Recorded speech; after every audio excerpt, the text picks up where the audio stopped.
The ranger standing 20 yards ahead of me on the Lost Coast Trail hadn't blinked in 45 seconds. I know, because I had been counting, watching, waiting for any sign that the woman in the dirty Park Service uniform was actually human. Her shoulders were too wide, her arms hung too long, and when she'd first called out to me asking if I needed help, the voice had been mine. Let me back up. My name's Wesley Kaufman, and I'm a conservation biologist working out of Arcata. Nothing fancy, mostly wildlife surveys and population counts for the Bureau of Land Management. Late October of 2023, I got assigned to do a black-tailed deer survey along a section of the Lost Coast Trail in the King Range. 3 days, solo backpacking, setting up trail cameras, and documenting movement patterns before winter set in. I'd done the Lost Coast before. Beautiful but brutal. 40 miles of coastline where the mountains literally drop into the Pacific. No roads, no cell service, just you and whatever's out there. The weather that time of year is unpredictable. Fog rolls in thick as cotton. Temperature drops 20 degrees in an hour, and the wind off the ocean can knock you sideways if you're not careful. I started at the Black Sands Beach trailhead around 11 a.m. on a Thursday. The parking lot had maybe 3 other cars. Unusual for late October, but the weather forecast was calling for heavy fog and possible rain, so I figured most people were staying home. Smart people, anyway. The first few miles were standard. Black volcanic sand crunching under my boots, sea stacks rising out of the surf, harbor seals barking from the rocks offshore. I had my pack loaded with the usual gear: tent, sleeping bag, bear canister with 4 days of food, water filter, first aid kit, headlamp, GPS unit, and 6 trail cameras. Also carried a decent fixed blade knife on my belt, more for utility than protection, but out here, you never know. I set up my first trail camera around mile marker 4, aimed at a game trail that cut inland through the coastal scrub. Adjusted the sensitivity, checked the battery, made sure the timestamp was correct. The whole process took maybe 10 minutes. When I reviewed the test footage later that night, I'd see the first sign something was off, but I'm getting ahead of myself. I pushed on to Gitchell Creek, got there around 4 p.m. The fog was rolling in heavy, that thick coastal soup that cuts visibility down to maybe 30 feet. I set up camp in a flat area near the creek, filtered some water, hung my bear canister from a tree about 100 yards from my tent. Standard protocol. Ate a cold dinner. Didn't want to mess with the camp stove in the fog. Tortillas, peanut butter, some dried fruit. Real glamorous. The sun was setting somewhere behind all that gray, turning everything the color of old concrete. I could hear the surf pounding maybe 200 yards west, and the creek trickling past my tent. That's when I heard it. A voice, male, coming from up the trail to the north. Wesley, Wesley, you out here? My own voice, calling my own name. I froze with a tortilla halfway to my mouth. The rational part of my brain immediately started troubleshooting another hiker who happened to sound like me. Weird, but possible. Someone calling for a different Wesley? Also possible. Echo off the rocks doing something strange with someone else's voice?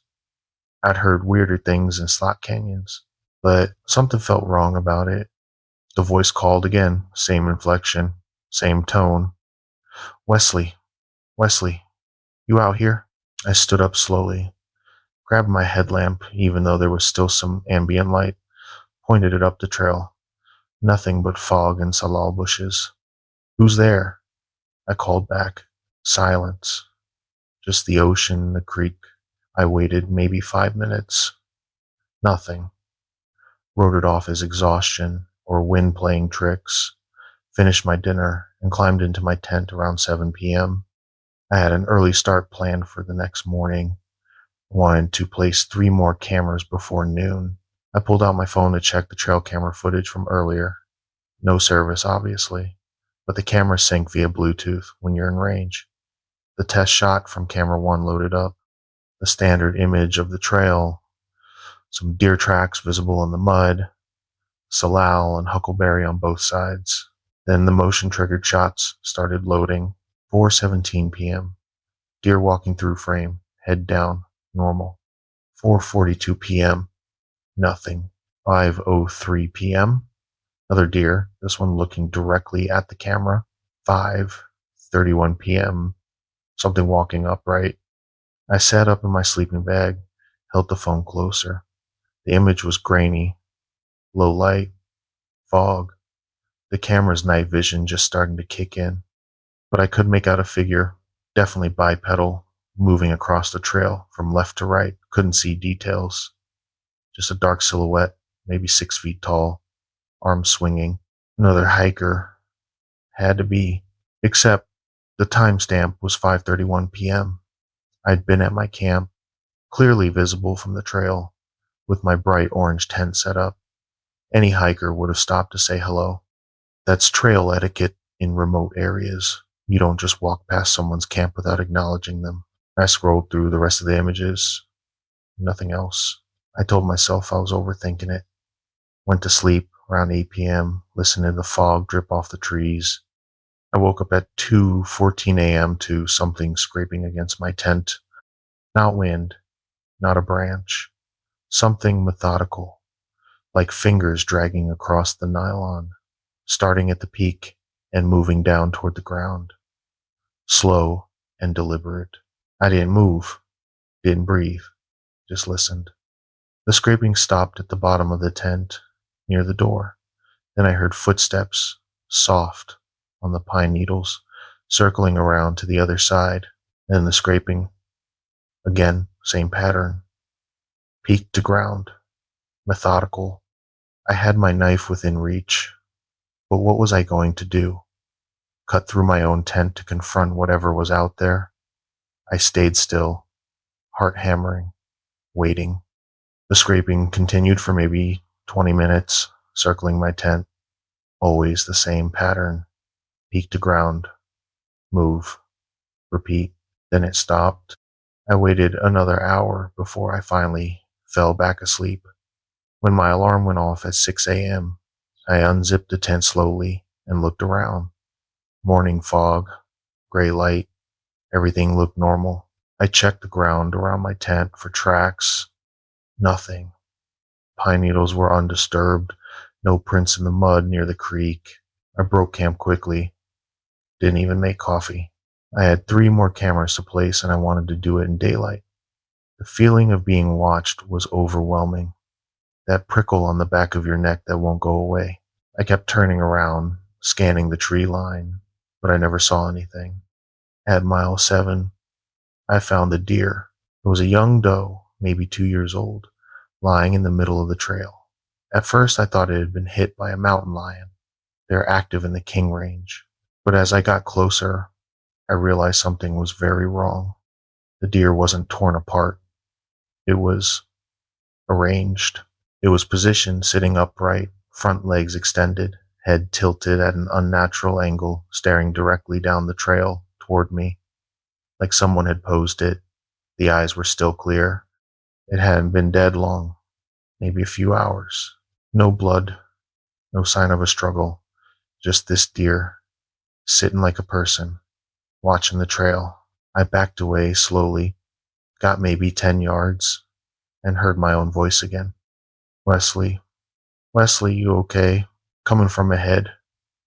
Up the trail, past the deer. I grabbed my GPS unit, marked the location, and got the hell off the main trail. Cut inland through the salal and huckleberry, heading east toward the ridge.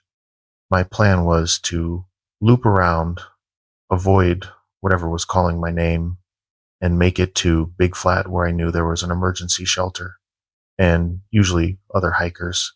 That's when it started pacing me. I couldn't see it. The fog was too thick, and the coastal scrub was dense, but I could hear it moving parallel to me, maybe 20 yards to my left, breaking branches, rustling bushes, keeping exactly my pace. When I stopped, it stopped. When I moved, it moved. I tried changing direction, heading more south toward the ocean. It adjusted, stayed with me. My hands were shaking as I pulled out my compass.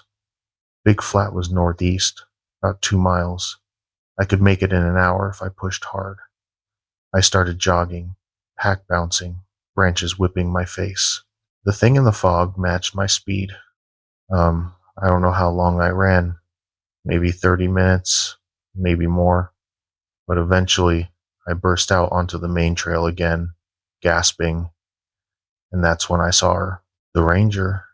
She was standing in the middle of the trail, facing me, maybe 20 yards away. Park Service uniform, campaign hat, radio on her belt. She looked off. The uniform was too big in the shoulders, too tight in the chest. The arms of the jacket hung past her hands. Her face was in shadow under the hat. "Wesley Kaufman?" she called out. "You need help?" My voice, exact inflection, like a recording. I stopped dead. "Who are you?" I managed. She tilted her head too far, like her neck had extra vertebrae. "Ranger station got a call about you. You okay?" "There's no cell service out here," I said quietly. No one could have called. She took a step toward me. Her boots made no sound on the gravel trail. "You've been talking to yourself," she said in my voice, "saying you're worried, saying you saw something. I came to check on you. I never said any of that, not out loud." "Stop," I said, raising my hand. "Don't come closer." She took another step. Her face was still in shadow, but I could see her mouth now, too wide, stretching into something that wasn't quite a smile. "Why are you scared, Wesley?" My voice, but with something underneath it, something wet and rasping. "I'm here to help." Then she dropped to all fours, not like a person crouching, like that's how she was meant to move. Her arms bent wrong, elbows hyperextending. Her head stayed level, face toward me, as her body lowered. The hat fell off and I saw her eyes, or where eyes should have been. Just smooth skin stretched over the sockets. She started crawling toward me, fast, joints clicking with each movement. I ran. I don't remember much of the next 20 minutes. Just branches, fog, the sound of that thing behind me moving faster than anything that size should move. I hit the main trail and saw the emergency shelter at Big Flat through the fog. And more importantly, I saw smoke. Someone had a fire going. I sprinted the last 100 yards and practically dove into the clearing. Two guys in their 30s looked up from their campfire, startled. "Jesus, man, you okay?" one of them asked. I spun around, looking back at the trail. Nothing. The fog hung thick between the trees, but I didn't see the ranger. Didn't hear anything moving. "There's something out there," I gasped. "On the trail."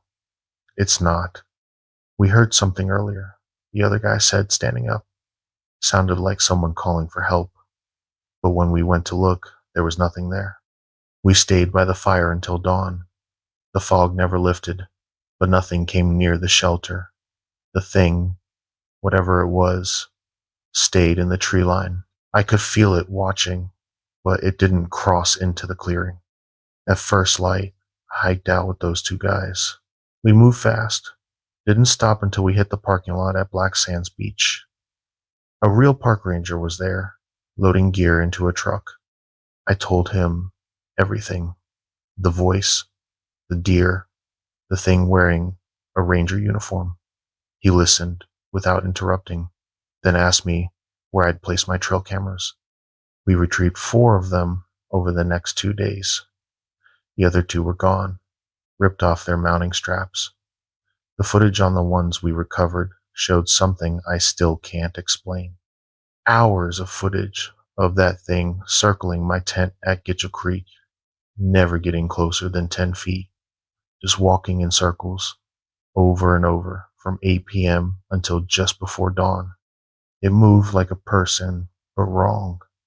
Joints bending in places they shouldn't, head staying level while the body swayed. The last frame before I woke up showed it standing motionless outside my tent, facing the door 10 feet away. The ranger filed a report, labeled it Wildlife Encounter, Possible Bear. But he pulled me aside before I left and told me he'd worked the Lost Coast for 15 years. And I wasn't the first person to report something like this. He said most people don't talk about it because they don't want to sound crazy. And then he told me something I'll never forget. If you ever hear your own voice out here, he said quietly, don't answer it. Don't acknowledge it. And if you see a ranger appear where no vehicle could possibly reach, keep your distance until you see them blink. The real ones always blink. I haven't been back to the Lost Coast Trail. I still work in conservation biology, but I stick to areas with cell service now.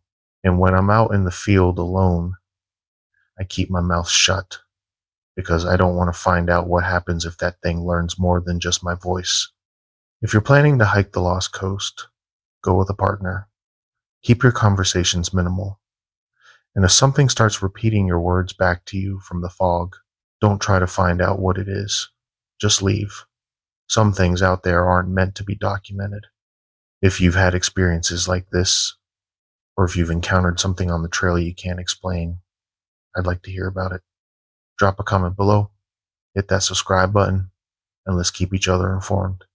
Because the more we share these stories, the more we can protect each other. Stay safe out there. The footprints in the sulfur mud were mine, except I was looking at them from 50 yards away, and I hadn't walked over there. My name's Trevor Alsop, and I used to work seasonal maintenance for Lassen Volcanic National Park. Used to being the key phrase. What happened to me in September of 2022 ended that career pretty definitively. I was 31 at the time. I'd been working in the park for 3 summers, running, good gig, decent pay, living in employee housing near Manzanita Lake, spending my days fixing boardwalks and clearing trails. The park gets maybe 500,000 visitors a year, which sounds like a lot until you realize most of them stick to the main roads and never venture into the backcountry. That particular week, I'd been assigned solo work at Bumpass Hell, the largest hydrothermal area in the park. For those who don't know, Bumpass Hell is this 16-acre valley of boiling springs, fumaroles, and mud pots. Stinks like rotten eggs from the sulfur. Temperature in some of those pools hits 200 degrees. The boardwalk keeps tourists safe, but it needs constant maintenance because the acidic steam eats through the wood. I was replacing the section of railing that had rotted out, scheduled for 3 days of work. The park superintendent wanted it done before the first snow, which usually hits late September or early October. I had the whole area to myself. Midweek in September, most tourists had gone home, and the boardwalk loop was temporarily closed for the repairs. I started Tuesday morning around 8 a.m., drove up from Manzanita Lake in the park's beat-up Ford Ranger, parked at the trailhead, loaded my tool belt and lumber onto a hand cart. The hike to Bumpass Hell is about 3 miles round trip, gradual uphill, not terrible. Weather was clear, temperature maybe 55 degrees, wind calm, visibility unlimited. The smell hit me before I even saw the valley. That distinctive rotten egg stench of hydrogen sulfide. You never really get used to it, and just learn to breathe through your mouth. I pulled on my work gloves and safety glasses, required PPE when working near the thermal features, and started hauling lumber down to the damaged section. The boardwalk sits about 3 feet above the ground in most places, winding through the thermal basin.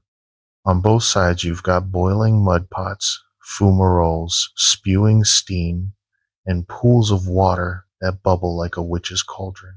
The ground itself is this chalky white and yellow mix of minerals, beautiful in a hostile, alien kind of way.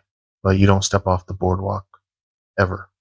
The crust is thin in places, and underneath is boiling water or superheated mud. I worked through the morning without incident, removed the old railing, cut new posts, started installing replacements. The work was straightforward. I'd done this exact repair half a dozen times. By noon, I'd finished maybe 60% of it. Ate lunch sitting on the boardwalk, feet dangling over the side, watching steam drift across the valley. That's when I noticed the footprints. They were maybe 50 yards away, off the boardwalk, in a patch of sulfur mud near one of the larger fumaroles. Boot prints, hiking boots, from the tread pattern, leading from the edge of the boardwalk out toward the thermal feature, then just stopping. I stood up, shaded my eyes against the sun. No one was supposed to be out here.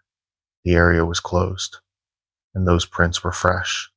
I could see where the mud had been displaced, still wet and shiny. "Hey," I called out. "You can't be out there. Get back on the boardwalk." No response, just steam and that sulfur smell. I walked along the boardwalk to get a better angle. The prints led out maybe 20 feet from the boardwalk and stopped at the edge of a mud pot. Just ended. No return prints, no body, nothing. My first thought was that someone had gone through the crust and fallen into the thermal water below. It happens. Rare, but it happens. Usually you find remains, though. Clothing, gear, something. I pulled out my radio. "Dispatch, this is Trevor at Bumpass Hill. I've got I've got possible footprints off the boardwalk near the big boiler fumarole. No visual on anyone. Requesting assistance to check it out. Static." "Then copy that, Trevor. Can you confirm prints lead away from the boardwalk?" "Affirmative. They lead out about 20 feet and stop at a mud pot. No return prints visible." "More static. Stand by.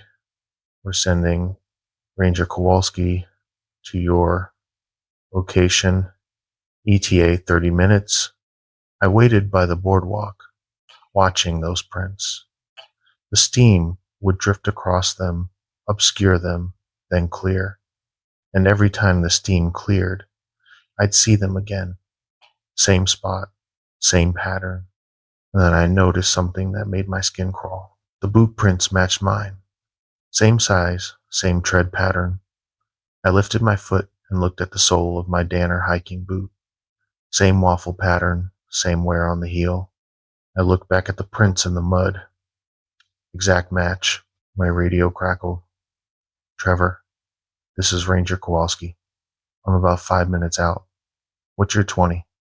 "North end of the boardwalk near Big Boiler," I said, not taking my eyes off those prints. "Jim, the prints match my boots." "Exactly." Pause. "Say again?" "The prints. They're the same tread as my boots. Same size, same wear pattern." "You walk out there this morning to check something?" "No. I've been on the boardwalk the entire time." Longer pause. "Okay. Stay put. Don't go near those prints." Jim Kowalski showed up 10 minutes later, slightly out of breath from hustling up the trail. He was maybe 50, had been a ranger at Lassen for 20 years, had seen pretty much everything. But when I showed him the prints, his face went tight. "Those are fresh," he said quietly. "I know. You're sure you didn't walk out there?" "Jim, I've worked here 3 summers. I know better than to step off the boardwalk." He pulled out his phone, took pictures of the prints, then pictures of my boot soles, compared them, didn't say anything for a long moment. "We had something similar happen in '07.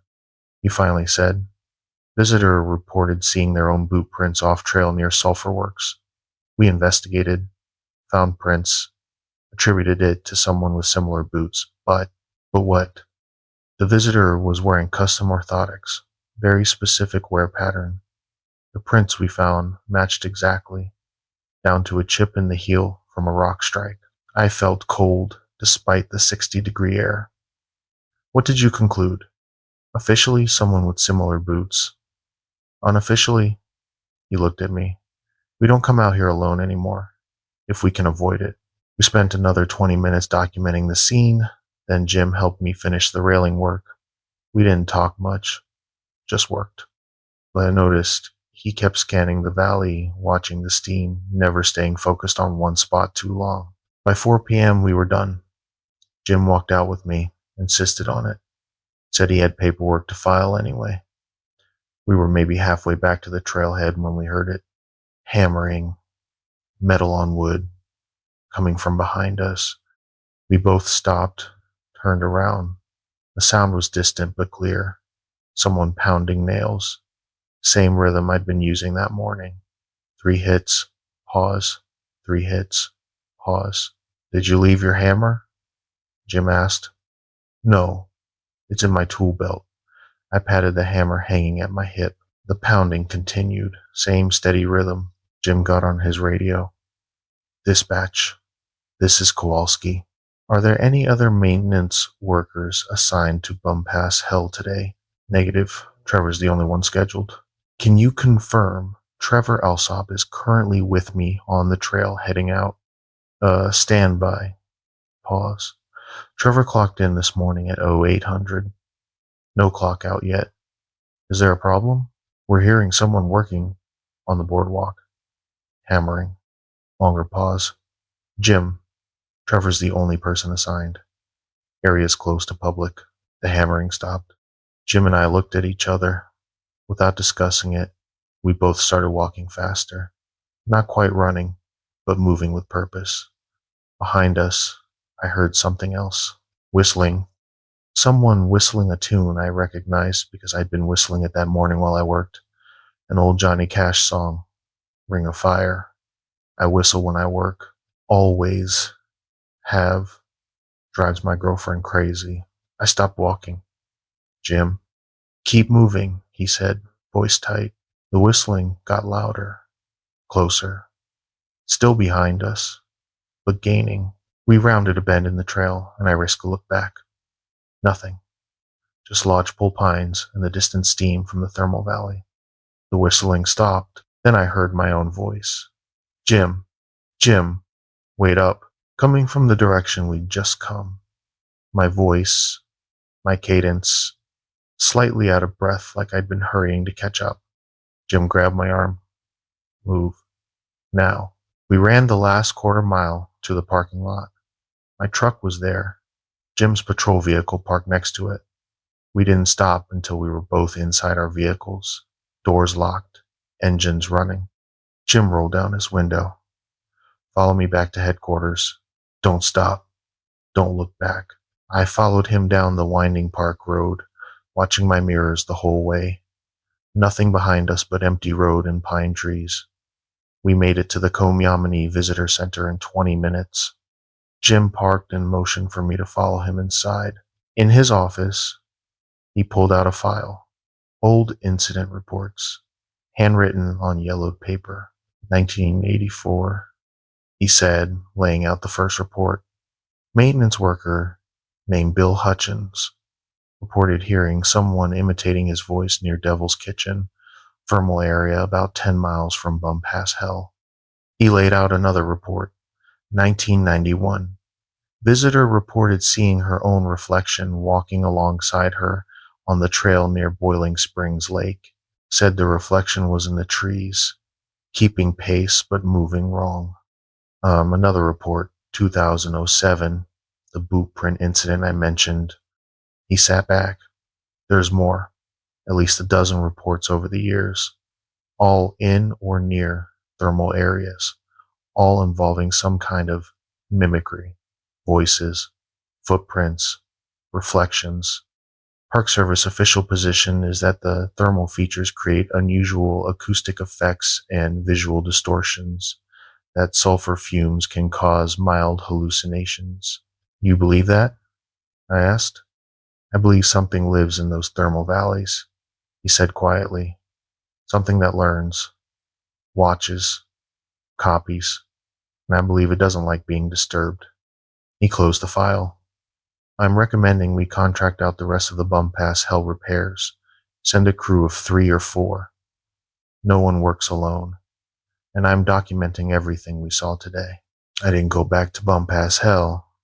Told the superintendent I needed to take a few personal days, then called in the following week and quit. Gave some excuse about a family situation. He didn't push. The thing is, I kept thinking about those footprints, how fresh they were, how exactly they matched mine. And I kept thinking about what Jim said about the 2007 incident, how the prints matched down to specific wear patterns. 2 weeks after I quit, I was home in Reading when I got a call from Jim. He sounded shaken. "Trevor, I need to ask you something. Have you been back to Lassen?" "No." "Why?" "Because someone matching your description has been seen at Bumpass Hell. 3 separate visitors reported seeing a park maintenance worker on the closed boardwalk, described your height, build, clothing, said they called out to you but you didn't respond." My hands went cold. "Jim, I haven't been near Lassen in 2 weeks. I know. I checked your time cards. You've been clocked out since you quit." Silence on the line. "What's out there, Jim?" "I don't know. But whatever it is, it's got your face now." I moved to Oregon 6 months later, got a job doing maintenance at a community college. Normal, boring, safe. I don't hike anymore. Don't go near thermal areas. Don't even like hot springs. But sometimes, late at night, I wonder what that thing at Bumpass Hell is doing. If it's still wearing my face, walking the boardwalk, whistling Johnny Cash songs. If it's waiting for someone else to copy, someone else to learn from.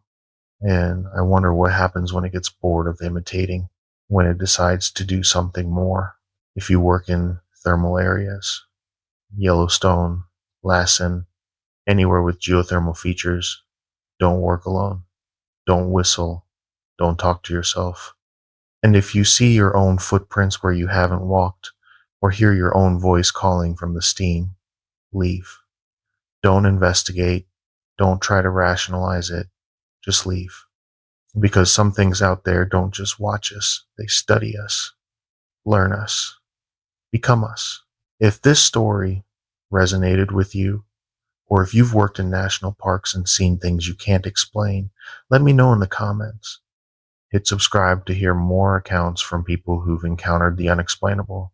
And remember, sometimes the most dangerous thing in the wilderness isn't a bear or a mountain lion. Sometimes it's something wearing your face. Stay alert out there. My daughter was standing at the edge of the logging road at 3 a.m., except my daughter was asleep in the back seat of my truck 20 feet behind me. Name's Julian Cross. I'm a long-haul truck driver based out of Redding, California. Been running routes through Northern California for 16 years. What happened to me on Forest Service Road 1257 in the Shasta Trinity National Forest? That happened March of 2024, and it's why I don't take overnight routes anymore. I should probably start from the beginning. I was running a load of lumber from a mill outside McLeod to a contractor in Weaverville, about 90 miles as the crow flies.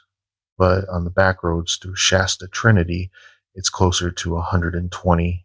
The mill supervisor wanted the delivery at 6 a.m. sharp, which meant leaving around 2 in the morning to account for the slow mountain roads.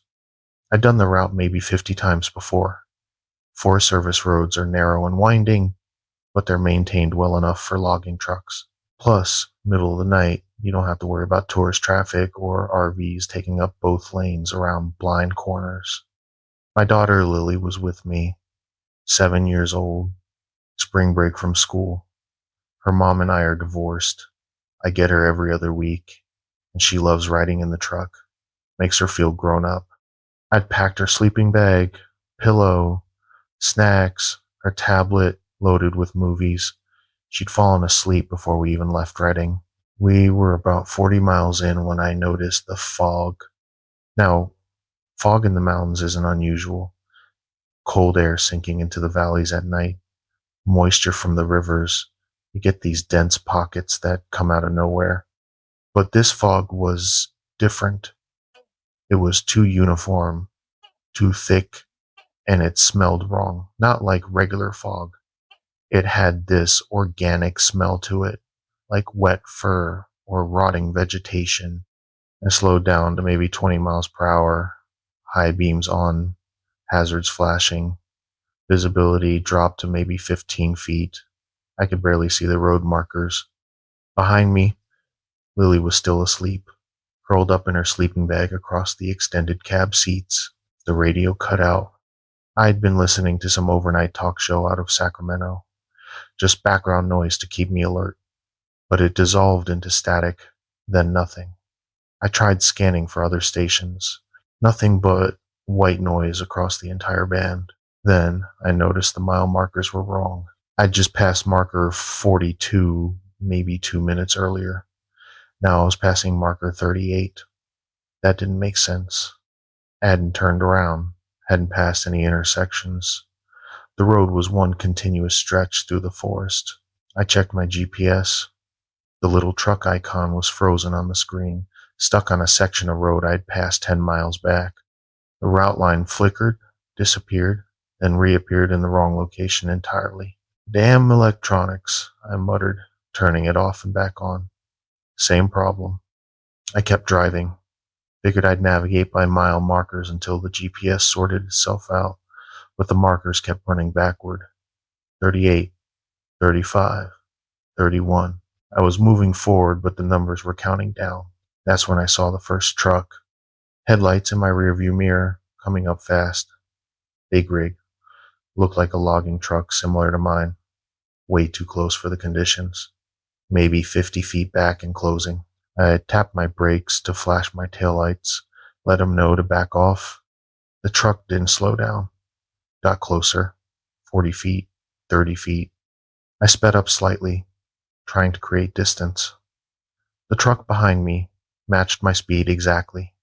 Stayed locked at about 20 feet back, close enough that I could see the outline of the cab in my mirrors. Then I realized something that made my stomach drop. The truck behind me was identical to mine. Same model, Peterbilt, same configuration, same running lights, even had the same mud flaps. I slowed down, watching the mirrors. The truck behind me slowed down, maintaining that exact 20-foot distance. I sped up. The truck sped up. I checked on Lily. Still asleep, thank God. Didn't need her awake and scared. The fog started to thin slightly, visibility improving to maybe 30 feet. That's when I saw the figure standing on the side of the road. A man, work clothes, reflective vest, hard hat, flagging me down with one of those orange signal batons. A logger, probably, or a road crew worker. I started to slow down, a standard procedure when you see a flagger, but something felt off. The man's movements were too smooth, too fluid, and his face was tilted down at an unnatural angle, like his neck was bent wrong. I kept my speed steady, started to pass him. As I got closer, the man's head snapped up. His face, it wasn't right. The features were blurred, like someone had smudged a photograph. Eyes too far apart, mouth too wide, and he was smiling. This stretched, impossible smile that showed too many teeth. I punched the accelerator, truck lurching forward. In my side mirror, I watched the figure turn to track my movement. Its head rotated a full 180 degrees while its body stayed facing the other direction. The truck behind me was gone, just empty road and fog. I focused on driving, hands tight on the wheel, mile marker 27. I was definitely going backward somehow. This stretch of road didn't loop or circle. It was a straight shot through the mountains. My CB radio crackled to life. Westbound lumber truck. You copy? I grabbed the receiver. Yeah, I copy. This is cross hauling. Who's this? This is Ranger Station 12. We've got reports of hazardous conditions on FS Road 1257. What's your location? I'm between markers 27 and 25, I think. Heading west toward Weaverville. Heavy fog and my GPS is malfunctioning. Pause. Static. Then, copy that. Be advised, road is officially closed due to landslide at mile marker 15. You'll need to turn around and take the 40 detour. Understood, I said, but something was nagging at me. Can you confirm what's the current time? Oh, 300 hours, 0300, 3 a.m. That was right. I'd left at 2. Been driving about an hour. Copy. Thanks. I hung up the receiver. But I'd driven this route dozens of times. There was no Ranger Station 12. The closest station was headquarters near Weaverville, and they didn't monitor CB channels at 3 in the morning. The radio crackled again. Westbound lumber truck. Disregard previous message. Road is clear. Proceed to mile marker 10 and await further instructions. Different voice. Slightly off, like it was being filtered through water. I didn't respond, just kept driving. Up ahead, through the fog, I saw lights. Multiple vehicles parked across the road. Looked like a checkpoint. Several trucks. Flashing yellow lights. Silhouettes of people moving around. I slowed down, approaching carefully. As I got closer, I could see the vehicles more clearly. They were all identical to mine. 5 or 6 Peterbilt logging trucks, same model, same configuration, parked in a semicircle across the road. Empty. Cabs, dark.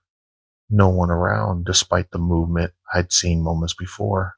I stopped, maybe 30 yards back, put the truck in park, kept the engine running, checked on Lily again. She was stirring slightly, but still asleep.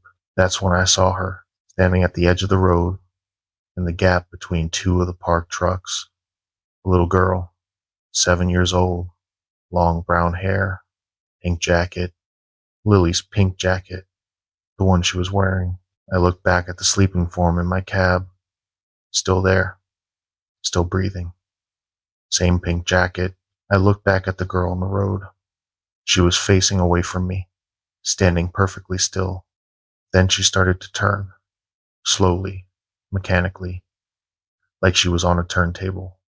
I didn't wait to see her face. Slammed the truck into reverse, started backing up. The road was too narrow to turn around. I'd have to reverse until I found a wide spot or an intersection. In my side mirrors, I watched the girl, the thing, finish turning. It stood there for a moment, facing my direction. Then it dropped to all fours and started running toward me. Not like a child running, like an animal. Arms and legs moving with speed that shouldn't be possible, closing the distance fast. I reversed faster, trailer swaying, trying to keep it straight on the narrow road. The thing was gaining. 30 yards, 20 yards. Lily woke up. Daddy? What's happening? Lay down, baby. Stay in your sleeping bag. The thing was 15 yards back, 10 yards. I could hear it now. Claws or nails scraping on the asphalt.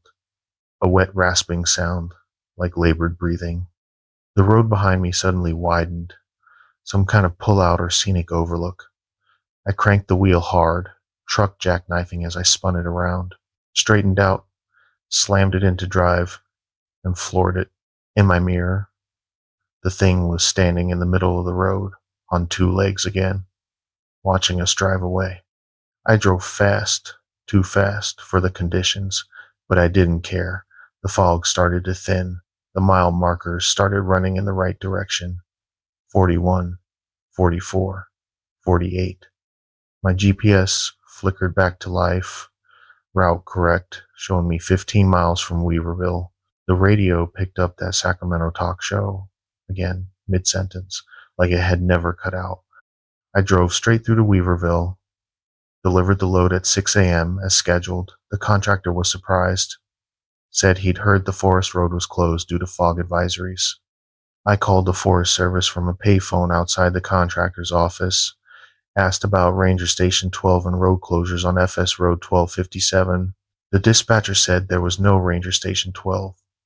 Closest station was headquarters in Weaverville, and the road had been open all night. No closures, no landslides, no advisories beyond routine fog warnings. I asked if they'd received any reports of unusual activity on that road. She paused, then said she'd have to transfer me to a supervisor. I hung up before she could. Lily didn't remember waking up, didn't remember me telling her to stay down. The last thing she recalled was falling asleep outside Reading. She asked why I looked so scared. I told her I had seen a deer on the road. I reported the GPS malfunction to my company, said the unit needed to be replaced. They sent me a new one. I didn't mention the rest. Didn't file an official incident report. Who would believe it? But I asked around, talked to other drivers who run the Shasta Trinity routes, found 3 guys who'd had similar experiences on that same road, all at night, all in the fog. One guy said he saw his own truck parked on the shoulder, with himself sitting in the driver's seat, waving at him to pull over. He drove past it and it disappeared. Another said he followed a logging truck for 20 miles. Same truck, same company logo, until he got close enough to see there was no one in the cab. Truck was driving itself. When he tried to pass, it sped up to block him, then vanished when the fog lifted. The third guy wouldn't give me details, just said he'd never drive that road again, ever, for any amount of money. I don't either. I rerouted all my Weaverville runs to Highway 99 and Highway 3. Adds 90 minutes to the trip, but I don't care. And I don't take Lily on overnight runs anymore. Her mom doesn't know why, and I'm not telling her. How do you explain seeing your daughter standing on a logging road at 3 a.m. when your daughter's asleep in the truck behind you? I did some research. Shasta Trinity National Forest has one of the highest numbers of missing persons cases in California. Hikers, campers, hunters. They just disappear. No bodies, no evidence, nothing. The Forest Service blames the terrain and weather, but I think there's something else out there. Something that watches us, studies us, copies us, and I think it uses the fog to hunt. If you drive logging roads at night, especially in remote areas, stay alert. Don't stop for flaggers unless you can clearly see their face and verify they're human.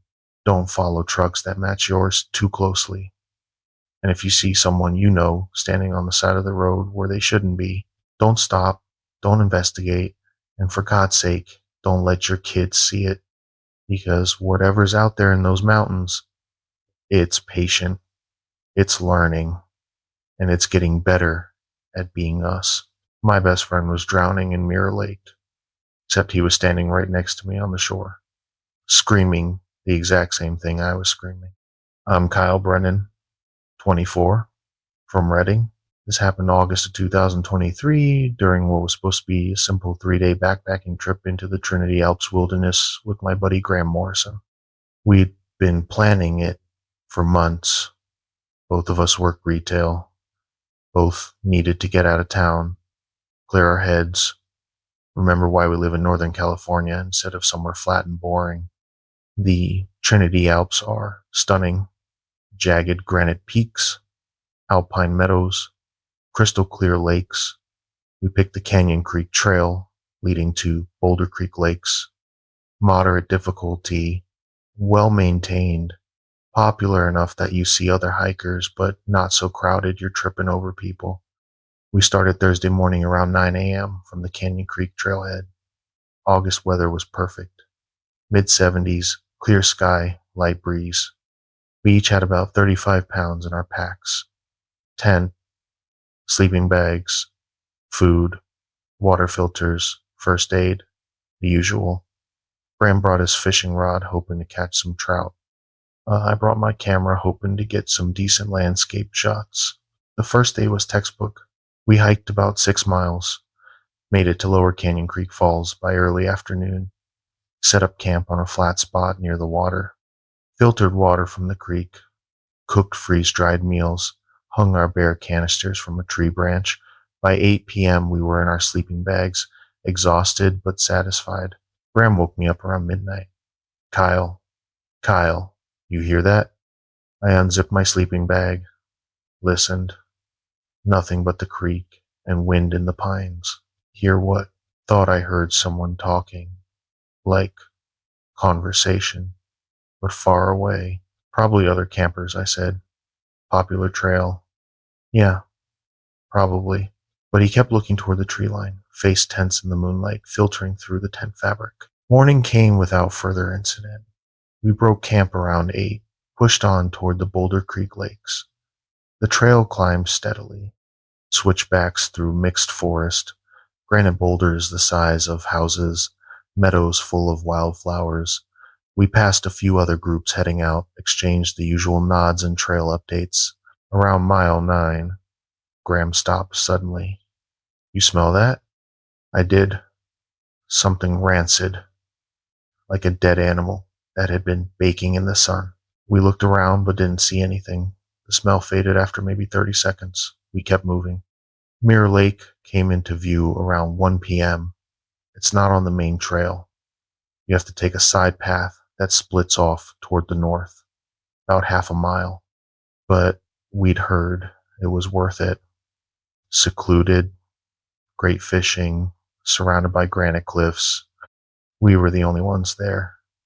The lake was maybe 3 acres, roughly circular, water so clear you could see the bottom, 20 feet down. The surface was perfectly still, reflecting the cliffs and sky like an actual mirror, hence the name. "This is perfect," Graham said, dropping his pack. "Let's set up camp and I'll try for some fish." We pitched the tent on a flat area about 40 yards from the shoreline, hung our food, got the camp stove ready. Graham assembled his fishing rod and headed down to the water. I grabbed my camera and wandered around the lake, taking photos of the reflections. That's when I noticed the tracks. Barefoot tracks in the mud near the shore. Human-shaped but wrong. The toes were too long, the arch too high, and they were huge, maybe size 15 or 16. I followed them with my eyes. They came up from the water, walked along the shore for maybe 20 feet, then went back into the lake. No other tracks, just those. "Graham," I called out, "come, look at this." He walked over, fishing rod still in hand, examined the tracks without touching them. "Bigfoot," he said with a grin. "Wrong state for that joke. Besides, Bigfoot doesn't go swimming." Maybe he was hot. I took pictures of the tracks.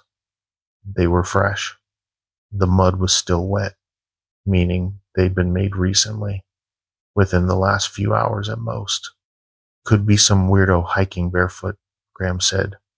"You know how people get out here, all spiritual and one with nature." "In size 16 feet? He shrugged. "Let's just keep an eye out. If someone's camping nearby, we'll hear them eventually." We went back to our activities. Graham fished. I took more photos. The afternoon stretched into evening without incident. Graham caught 2 rainbow trout, both decent size. We cooked them over the camp stove with some rice and dehydrated vegetables. Best meal I'd had in weeks. By 8 p.m. it was getting dark. We were sitting by the tent, headlamps on, talking about nothing important. That's when we heard it. Laughter. High-pitched, childlike, coming from across the lake. We both stopped talking, grabbed our headlamps, and shined them across the water. Nothing. Just trees and granite and darkness. The laughter came again. Closer this time. Maybe 50 yards away, along the shore, to our right.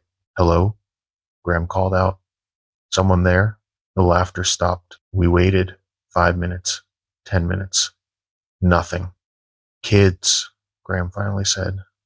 "Some family camping nearby, probably. But I hadn't seen any families on the trail.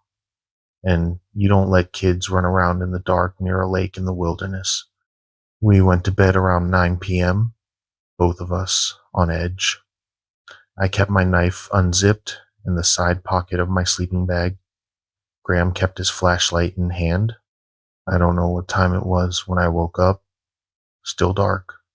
Graham was sitting up in his sleeping bag, staring at the tent wall. "Kyle," he whispered, "there's someone outside." I listened, heard it. Footsteps. Slow, deliberate, circling the tent. "Hello?" I called out. "Can we help you?" The footsteps stopped. Then we heard Graham's voice outside the tent. "Kyle, Kyle, come outside. I need help." Graham, who was sitting right next to me, inside the tent, We looked at each other. His face had gone white. The voice outside called again. Kyle, please. I'm hurt. I need help. Perfect imitation. Same pitch, same inflection. But Graham's lips weren't moving. That's not me, Graham whispered. Kyle, that's not me. I know. The thing outside started moving again, circling, and it was talking now, mumbling.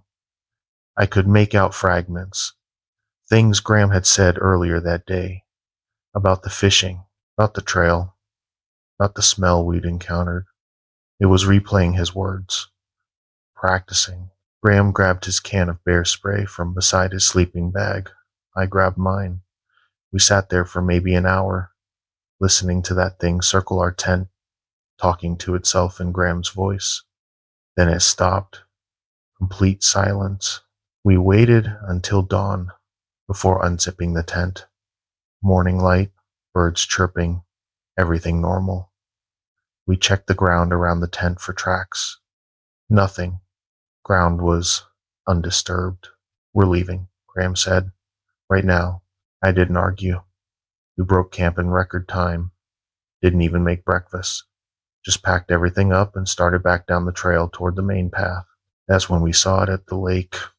A figure, standing waist deep in the water, facing away from us, wearing Graham's clothes, his blue REI shirt, his tan hiking pants, same build, same haircut.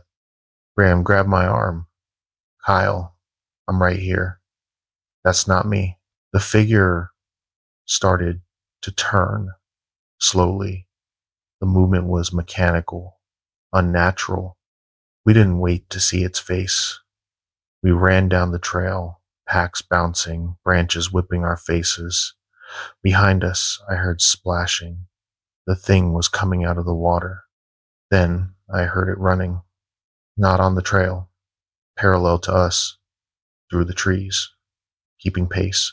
It's hurting us, Graham gasped, trying to push us somewhere. We came to a fork in the trail. The main path continued left toward the trailhead. The right path led to a dead end at a waterfall. I'd studied the map before the trip. Something crashed through the brush to our left, blocking that path. We could see movement in the trees. The thing was positioning itself between us and the way out. The waterfall path, I said. Only option. We went right, running hard. The trail climbed steeply, switchbacking up granite slabs. Behind us, we could hear the thing following. It was making sounds now. Not quite human, not quite animal. Wet clicking sounds. The trail dead-ended at a waterfall cascading down a 70-foot cliff. No way up, no way around. Just rock walls on three sides and the trail behind us. We were trapped. The thing emerged from the tree line, maybe 40 yards back, still wearing Graham's face, Graham's clothes. But now I could see details that were wrong. The arms were too long. The hands had too many fingers. The face was slightly blurred, like a reflection in disturbed water. It stood there, watching us. Then it opened its mouth and spoke in Graham's voice. Kyle, come here. I need help. We're not falling for that, Graham shouted back. Stay away from us. The thing tilted its head. Stay away from us, it repeated in Graham's voice. Perfect mimicry. Then it smiled. The smile was too wide, stretching past where the corners of a human mouth should end. It started walking toward us. Slow, deliberate steps. Graham and I backed up against the cliff wall. Nowhere to go. The waterfall roared beside us, mist soaking our clothes. The water, I said. We jump. That's a 70-foot drop into a pool we can't see the bottom of. You want to stay here with that thing? Graham looked at the creature, now 30 yards away and closing, looked at the waterfall, made his choice. On three, he said. We backed up to the edge. The thing was 20 yards away, 15 yards. 1, 10 yards. It was reaching for us with those two long arms. 2, 5 yards. I could smell it now. That rotten smell from the trail. Decay, sulfur, and something else. Something wrong. 3. We jumped. The fall lasted forever and no time at all. I hit the water hard, went under, couldn't tell which way was up. My pack was dragging me down. I unclipped the chest strap, let it fall away, kicked toward what I hoped was the surface. I broke through, gasping, looked around frantically for Graham. He surfaced 10 feet away, coughing up water. You okay? I shouted. Yeah, yeah, I'm okay. Where's... We both looked up at the cliff. The thing was standing at the edge, looking down at us, still wearing Graham's face, still smiling that impossible smile. It didn't jump, just watched us as we swam to the shore and stumbled into the forest, soaked and battered but alive. We hiked out in 4 hours, didn't stop once, lost both our packs, all our gear, Graham's fishing rod, didn't care. We hit the trailhead parking lot around 3 p.m. Graham's car was right where we'd left it. We drove straight to the ranger station in Weaverville, told them everything. They listened politely, took notes, said they'd send a patrol to investigate. 2 days later, a ranger called, said they'd found our campsite at Mirror Lake. Tent was still set up, bear canisters were still hanging. Everything was arranged exactly as we'd left it, except for one thing. Our footprints were all around the site, dozens of them, in the mud, in the dirt, circling the tent, all made after we'd left. The ranger said it looked like we'd walked around and around in circles for hours before finally leaving down the trail. But we hadn't. We'd run straight to the waterfall and jumped, unless something else had stayed behind, something that had learned to wear our boots. The ranger told us unofficially that Mirror Lake has a reputation, at least 6 separate reports over the years of hikers encountering something, voices, reflections that move wrong, figures that look like people but aren't. Most people don't report it because they think they'll sound crazy. The ones who do file reports get the same response we did: polite documentation and quiet dismissal. Graham and I haven't been back to the Trinity Alps. We still hike, but we stick to day trips on populated trails. We don't camp alone, and we never ever go to lakes with mirror in the name, because mirrors reflect what's in front of them. But what happens when the mirror reflects something that's already pretending to be you? If you hike the Trinity Alps, be careful around remote lakes. If you see tracks that don't make sense, don't follow them. If you hear your own voice calling to you, don't answer. And if you see yourself where you shouldn't be, run. Don't try to rationalize it. Don't try to confront it. Just run. Some things out there study us, learn our shapes, our voices, our mannerisms, and they're patient enough to wait until you're alone, until you're vulnerable, until there's no one around who can confirm you're the real one. The horse came back without its rider, except the rider was still in the saddle. My name's Austin Webb, and I work as a wilderness ranger for the Klamath National Forest. What I'm about to tell you happened in July of 2023 during a routine patrol in the Marble Mountain Wilderness, and it's why I requested a transfer to office work. I was 35 at the time, had been working backcountry patrol for 8 years. Good job if you like solitude and don't mind sleeping on the ground. You spend 7 to 10 days at a time riding patrol circuits through the wilderness, checking on campsites, maintaining trails, monitoring wildlife. You're alone most of the time. Radio only works in certain locations where you can hit the repeaters. That particular patrol, I was covering the Elk Creek drainage, about 45 miles of trail over rough terrain. I had my horse Domino, a 10-year-old quarter horse gelding. Solid, reliable, not spooky. I also packed a mule named Rosie carrying my gear, tent, food, grain for the animals, first aid kit, tools, Satellite phone for emergencies.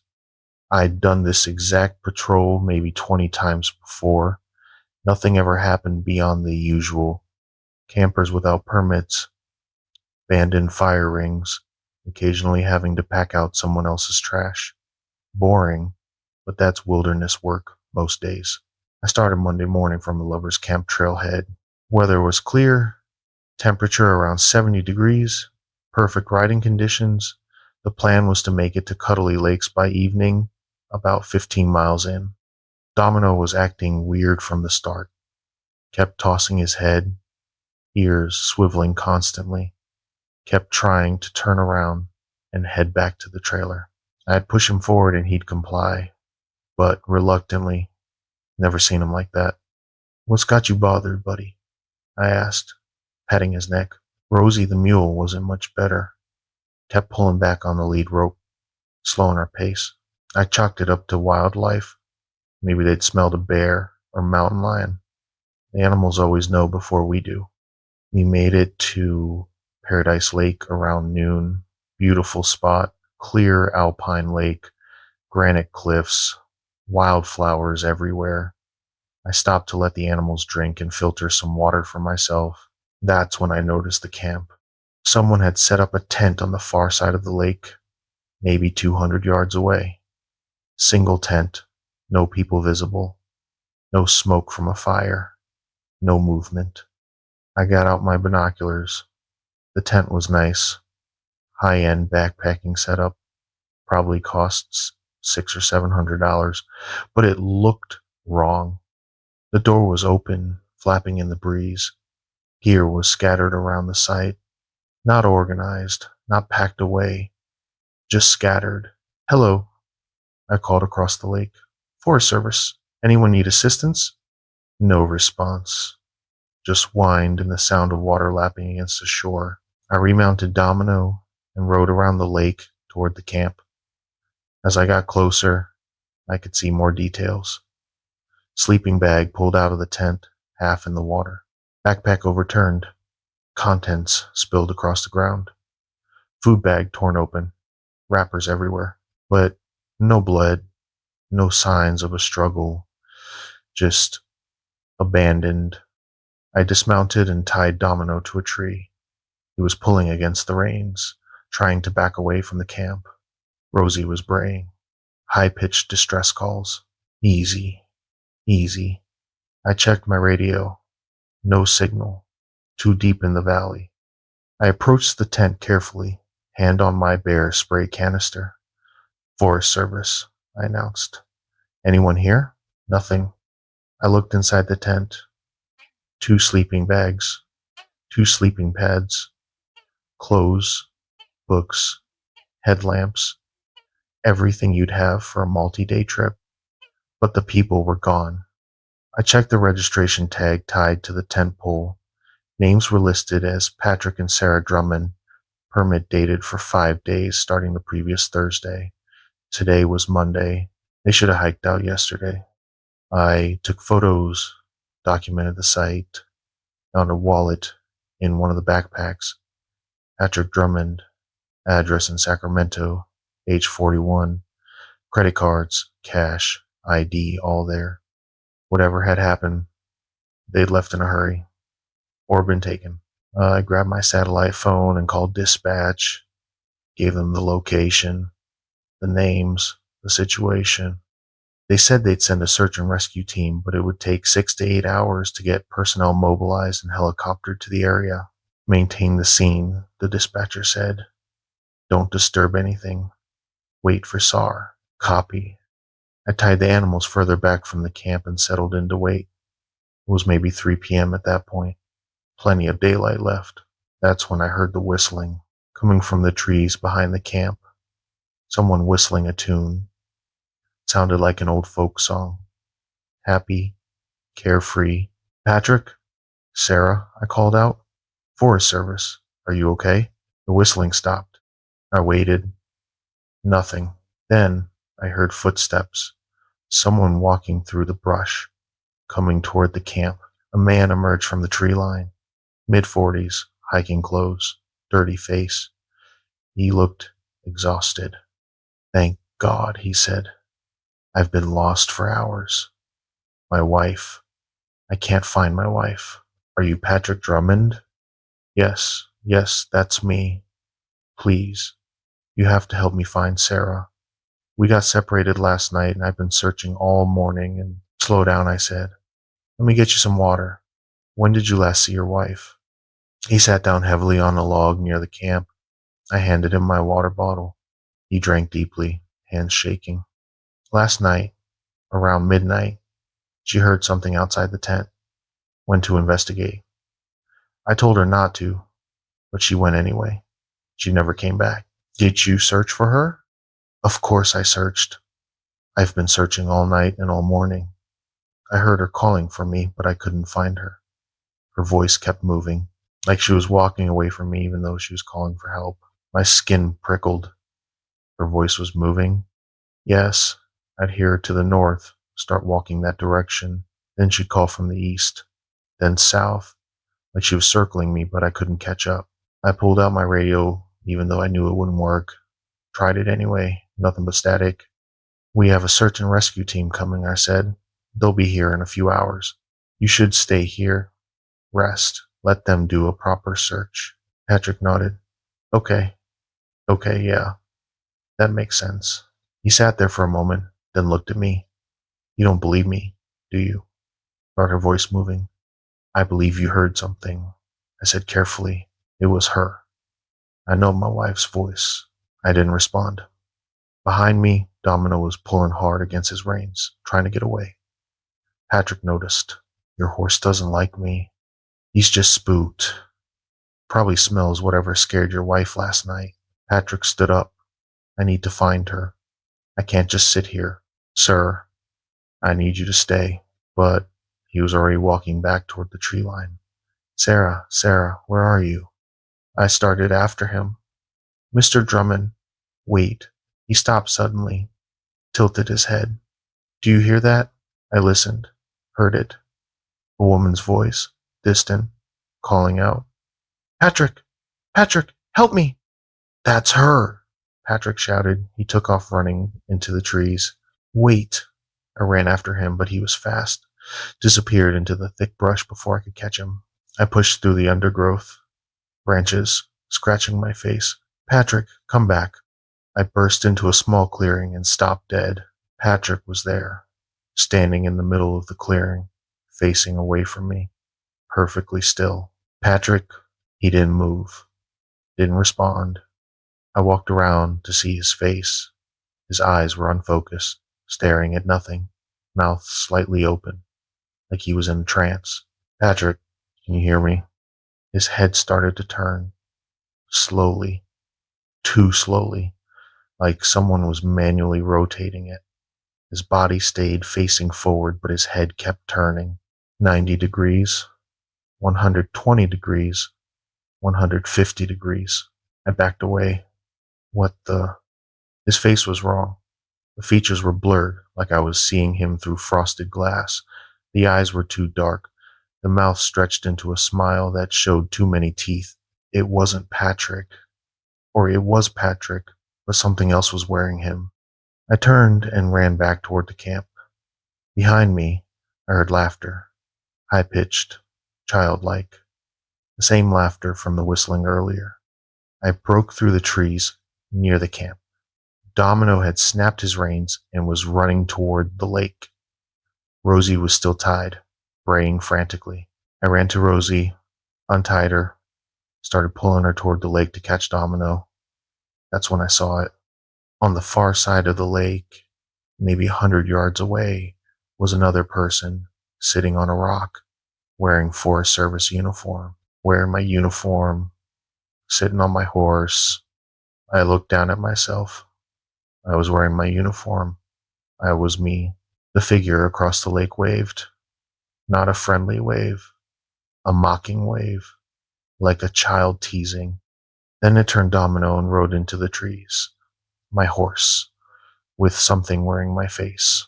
I grabbed Rosie and started running along the shore, trying to circle around, but the terrain was too rough, the mule too slow. By the time I got to where I'd seen them enter the trees, they were gone. No tracks, no sound, nothing. I stood there, breathing hard, holding Rosie's lead rope with shaking hands. The sun was starting to set. In a few hours it would be full dark. I heard the helicopter before I saw it. Search and rescue, making their approach. I ran back to the camp, waving my arms. They spotted me, circled, found a place to land about 50 yards away in a meadow.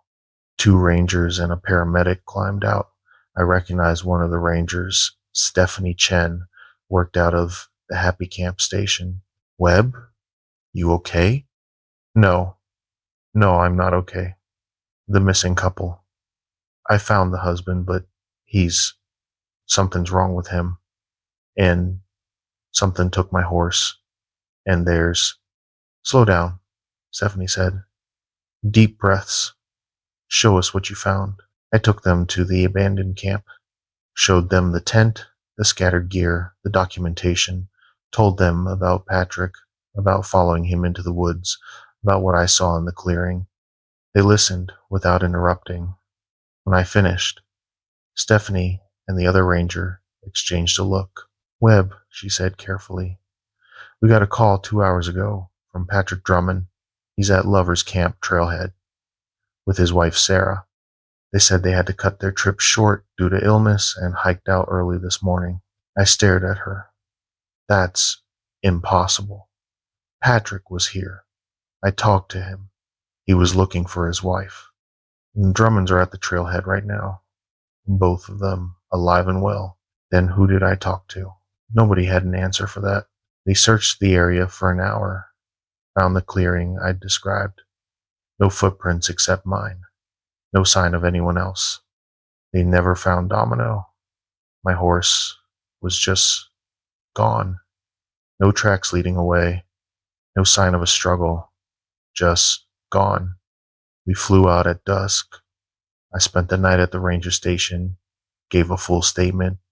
The next day, I was put on administrative leave, pending a psychological evaluation. The evaluation was interesting. The psychologist was professional, supportive. She asked me about stress, about isolation, about whether I'd been experiencing hallucinations or paranoia before the incident. I told her no, told her I was fine until I got to that camp at Paradise Lake. She recommended I take 2 weeks off, suggested I consider a position change, maybe something with less isolation. I took her advice, requested a transfer to an office position. They granted it. I work dispatch now, answer phones, coordinate patrols, file reports. It's boring. I hate it. But I'm alive, and I sleep indoors, and I never have to wonder if the person I'm talking to is actually a person. 2 weeks after the incident, a day hiker found a horse's saddle near Paradise Lake Forest Service markings. My saddle from Domino. But there was something strange about it. The leather was arranged wrong, like someone had taken it apart and put it back together without understanding how it was supposed to work. Stirrups were attached backwards. The girth was looped through the gullet. The whole thing was assembled like someone had seen a saddle but never used one. They sent me photos for identification. I confirmed it was mine. They asked if I wanted it back. I said no, because whatever took Domino didn't want the horse. It wanted to learn, to study, to understand how we use tools, how we interact with animals, how we move through the wilderness. And now it knows. If you work in remote areas, especially on horseback, pay attention to your animals. Horses know things we don't. When they won't go forward, when they act spooked for no visible reason, trust them, don't push them, turn around. And if you see another ranger in an area where no one else should be, verify their identity before you approach. Check for details. Make sure they blink. Make sure they move right. Because something out there is learning to wear our uniforms, learning to ride our horses, learning to be us. I don't know what it wants. I don't know if it's hostile or just curious, but I know it's patient, and I know it's still out there in the Marble Mountains, watching, learning, waiting for the next solo ranger to ride through. My supervisor called me on the emergency line at 2 a.m., except my supervisor was standing 3 feet away from me when the phone rang. Name's Derek Paulson. I worked maintenance at Point Reyes National Seashore. What happened to me in November of 2023 changed everything I thought I knew about that park. I'm 33, been working for the National Park Service for 6 years. Point Reyes is beautiful. 70,000 acres of coastline north of San Francisco. Cliffs, beaches, elephant seal colonies, and the historic lighthouse. Tourist season runs spring through fall, but winters when we do most of our maintenance work. Fewer visitors, easier access to the facilities. That November, I was assigned to overnight security and maintenance at the Point Reyes Lighthouse. It's a historic structure built in 1870, sits at the tip of a rocky peninsula 300 feet above the Pacific. You have to descend 308 stairs to reach it. The light's been automated since 1975, but we still maintain the building and grounds. Overnight shifts were usually quiet. Check the light mechanism, monitor weather instruments, make sure no one was trespassing after hours, respond to any alarms. I'd done it maybe 30 times before. Boring but easy money. This particular shift, I was working with Angela Hayes, another maintenance worker. She was maybe 40, former Coast Guard, knew the lighthouse inside and out. We'd worked together before and good partnership. She was competent and didn't talk your ear off. We arrived at the lighthouse parking area around 5 p.m., just as the last visitors were leaving. November meant sunset around 5:30, full dark by 6. We had 12 hours ahead of us, most of it spent in the lighthouse keeper's quarters, a small building at the top of the stairs with a kitchenette and radio equipment. Weather's supposed to get rough around midnight, Angela said, checking her phone. Storm system coming in from the northwest. How rough? 40-mile-per-hour winds, heavy rain, nothing we haven't handled before. We descended the 308 stairs to the lighthouse. My legs always burned by the time I reached the bottom. The lighthouse sits on a narrow promontory with ocean on 3 sides, waves crashing against the rocks below. Wind was already picking up, temperature dropping into the 40s. We unlocked the lighthouse, checked the light mechanism, everything functioning normally, checked the weather instruments, logged the data, standard procedure. I'll take first watch, Angela said. You get some rest. I'll wake you at midnight. We climbed back up the stairs to the keeper's quarters. Angela settled in at the radio desk. I stretched out on one of the cots they kept for overnight staff. I woke up to Angela shaking my shoulder. Derek, wake up. I checked my watch. 11:45 p.m. Little early. I mumbled. I know, but something's wrong with the radio. I sat up, rubbed my eyes. Wrong how? Come, listen. I walked over to the radio desk. The weather radio was on, cycling through NOAA stations. But between the automated weather reports, I could hear something else, faint but distinct. Voices, having a conversation. Don't understand why we're still here. Supposed to be automated, no one should. Keep hearing footsteps on the stairs. The voices sounded familiar. Took me a moment to place them. It was us, Angela and me, having a conversation I didn't remember having. That's not right, I said. That sounds like us. I know. Angela's face was pale. It's been doing that for the last 20 minutes, playing back conversations. But Derek, we never had these conversations. I've been sitting here the whole time, alone. I grabbed the radio, changed frequencies. Same thing. Our voices, fragmented, talking about things we hadn't discussed. Equipment malfunction, I said. Has to be. Then how is it using our voices? I didn't have an answer. The emergency phone rang. The red phone on the wall, direct line to park headquarters, only used for real emergencies. I picked it up. Point Reyes, Lighthouse. Derek speaking. Derek, it's Angela. My supervisor's voice sounded stressed. We've got a situation. I need you and Angela to evacuate the lighthouse immediately. Storm's worse than predicted. Waves are already reaching the lower platform. Angela's right here, I said, looking at her. We're both fine. Waves aren't. No. Listen to me. You need to get out now. Don't use the stairs. Too dangerous in this wind.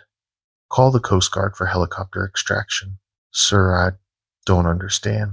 The weather's rough, but not that bad. Derek. His voice changed, became colder. Don't make me come down there. The line went dead. I stared at the phone. Angela was watching me, face tense. Who was that? Supervisor. Said we need to evacuate, but something was off. His voice sounded wrong at the end. What did he say exactly? I told her. She frowned. Derek, the stairs are the only way out. There's no helicopter landing pad here. Coast Guard can't extract us. Your supervisor knows that. She was right. I'd been working here long enough to know the logistics. The narrow promontory didn't allow for helicopter landings. If we needed emergency extraction, they'd have to lower a basket from a hover. Risky in high winds. Not standard procedure, unless someone was injured. So that wasn't him, I said quietly. Or it was him, but someone was feeding him wrong information. We both jumped as something slammed against the door. Hard. The whole building shook.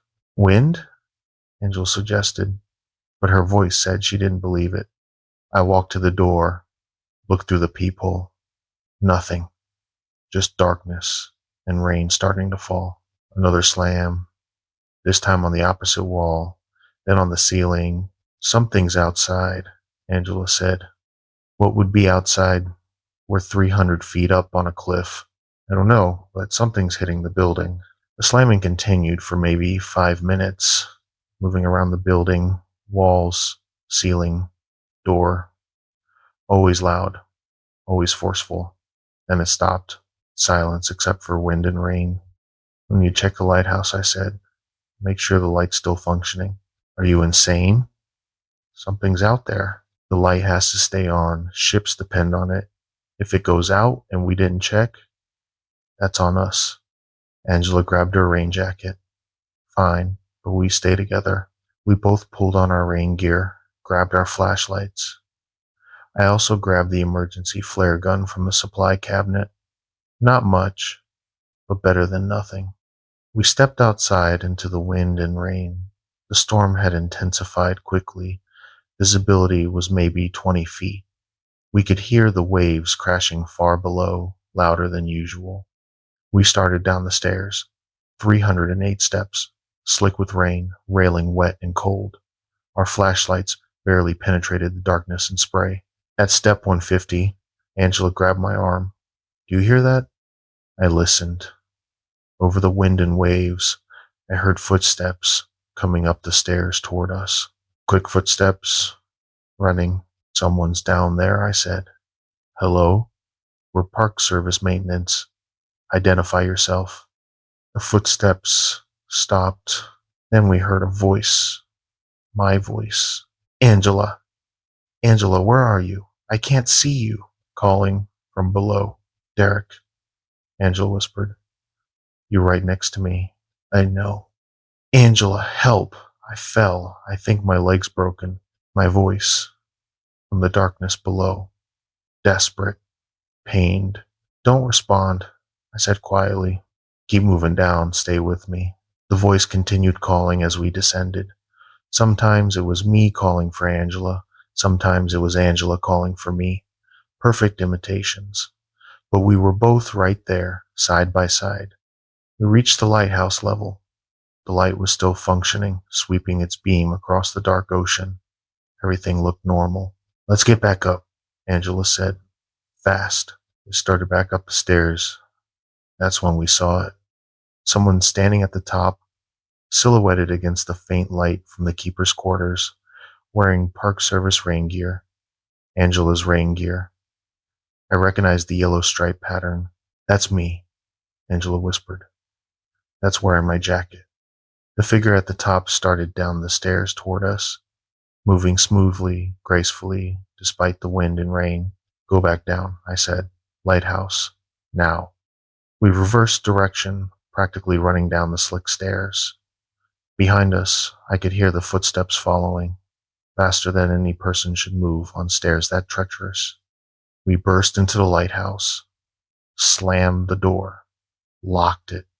The door was solid wood, original from 1870, heavy iron lock. The footsteps stopped outside. Then we heard knocking, polite, 3 taps. Derek, Angela, my supervisor's voice. Let me in. I need to check on you two. We didn't respond. Pressed our backs against the far wall, watching the door. I know you can hear me, the voice continued. I'm here to help. Something's wrong with the light mechanism. I need you to let me in so I can fix it. The light was fine. We'd just checked it. Derek, Angela, please. It's cold out here. The voice changed mid-sentence, became deeper, raspier, no longer trying to sound human. Let me in. The door handle started to turn, but it was locked. The handle rattled, metal scraping against metal. Then the slamming started again, the entire door shaking with each impact, the old wood creaking, holding, but for how long? The radio, Angela said. In here, there's an emergency radio. We ran to the small control room in the lighthouse base, found the backup radio, an older CB unit. I grabbed the handset. Mayday, Mayday. This is Point Reyes Lighthouse. We have an intruder situation. Request immediate assistance. Static. Then, copy. Point Reyes. This is Coast Guard Station San Francisco. What's your situation? We're locked in the lighthouse. Someone, something, is trying to break in. We need emergency extraction. Copy that. Can you describe the intruder? I looked at Angela. How do you describe something that looks like you? Unknown, I said. But it's hostile. How fast can you get here? We're launching a helicopter now. ETA, 30 minutes. Can you hold your position? We'll try. The slamming stopped. Complete silence except for the wind and our breathing. I cracked the door open, looked out. Nothing. The stairs were empty. Rain still falling. Wind still howling. It's gone, I whispered. Or it wants us to think it's gone. We waited in the lighthouse, door locked, lights off, watching through the small windows. For 30 minutes we saw nothing. And then we heard the helicopter, the beautiful sound of rotor blades cutting through the storm. The Coast Guard couldn't land, but they lowered a rescue basket on a cable. We climbed up the stairs, all 308, hearts pounding, flashlights sweeping the darkness. Nothing followed us. They extracted Angela first, then me. As I was lifted off the platform, I looked down at the keeper's quarters. Someone was standing in the doorway, watching us leave, wearing my rain jacket. They waved. The Coast Guard took us to Marin General Hospital in Greenbrae, checked us for hypothermia, shock. We were fine physically. Mentally, that was another story. Park Service investigated the next day, found no signs of intrusion, no damage to the doors, no footprints, except ours. The radio equipment was functioning normally. The emergency phone log showed no call from our supervisor. They ruled it a weather-related panic response, said the storm created unusual acoustic effects that we misinterpreted as voices, said the slamming was wind pressure against the building. Angela quit 2 days later, moved to Oregon, last I heard. I lasted another week before I put in my notice. Couldn't do it anymore. and go back to that lighthouse. Couldn't stand on those stairs knowing something had climbed them, wearing my face, using my voice. I work in IT now. Office job in San Francisco. Boring. Safe. I don't have to wonder if the person I'm talking to is actually a person. But sometimes I check the Point Reyes webcams online. They have live feeds from the lighthouse. And sometimes, maybe one time in 50, I see someone in the feed who shouldn't be there. Someone wearing Park Service gear. Someone standing at the top of the stairs, watching the camera. Someone who looks like me. If you work coastal areas, especially historic sites with limited access, don't work overnight shifts alone if you can avoid it. Trust your instincts when something feels wrong. And if you hear your own voice calling to you from the darkness, don't answer. Don't investigate. Call for help and get out. Because some things don't just learn our voices, they learn our routines, our jobs, our responsibilities. They learn what makes us human, and they use it against us. Point Reyes is beautiful during the day, but at night, something else owns that coastline. Something patient, something that studies us from the shadows and waits for the perfect moment to step into our lives. I don't know what it wants. I don't know if it's always been there or if it's something new, but I know it's still at that lighthouse. Still waiting, still learning.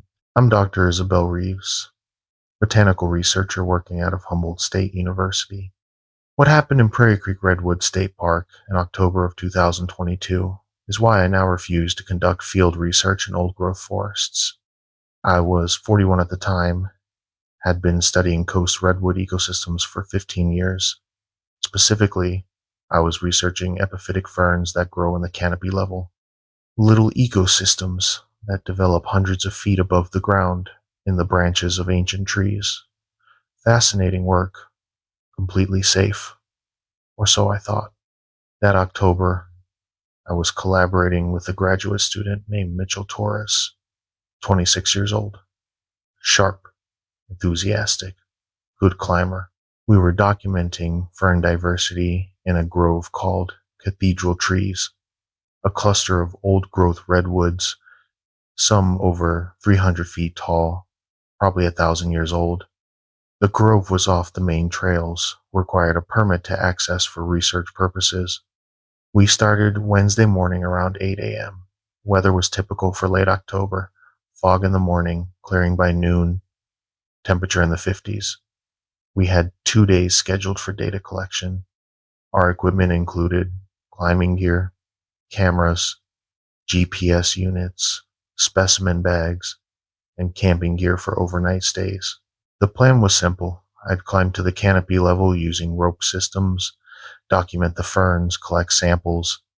Mitchell would stay on the ground, managing the ropes, taking reference photos, recording data. We'd done this exact protocol maybe 40 times in different groves. Cathedral Trees was stunning.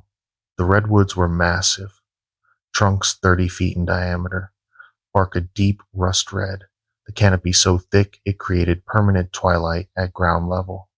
Fallen logs the size of houses covered in moss and sword ferns.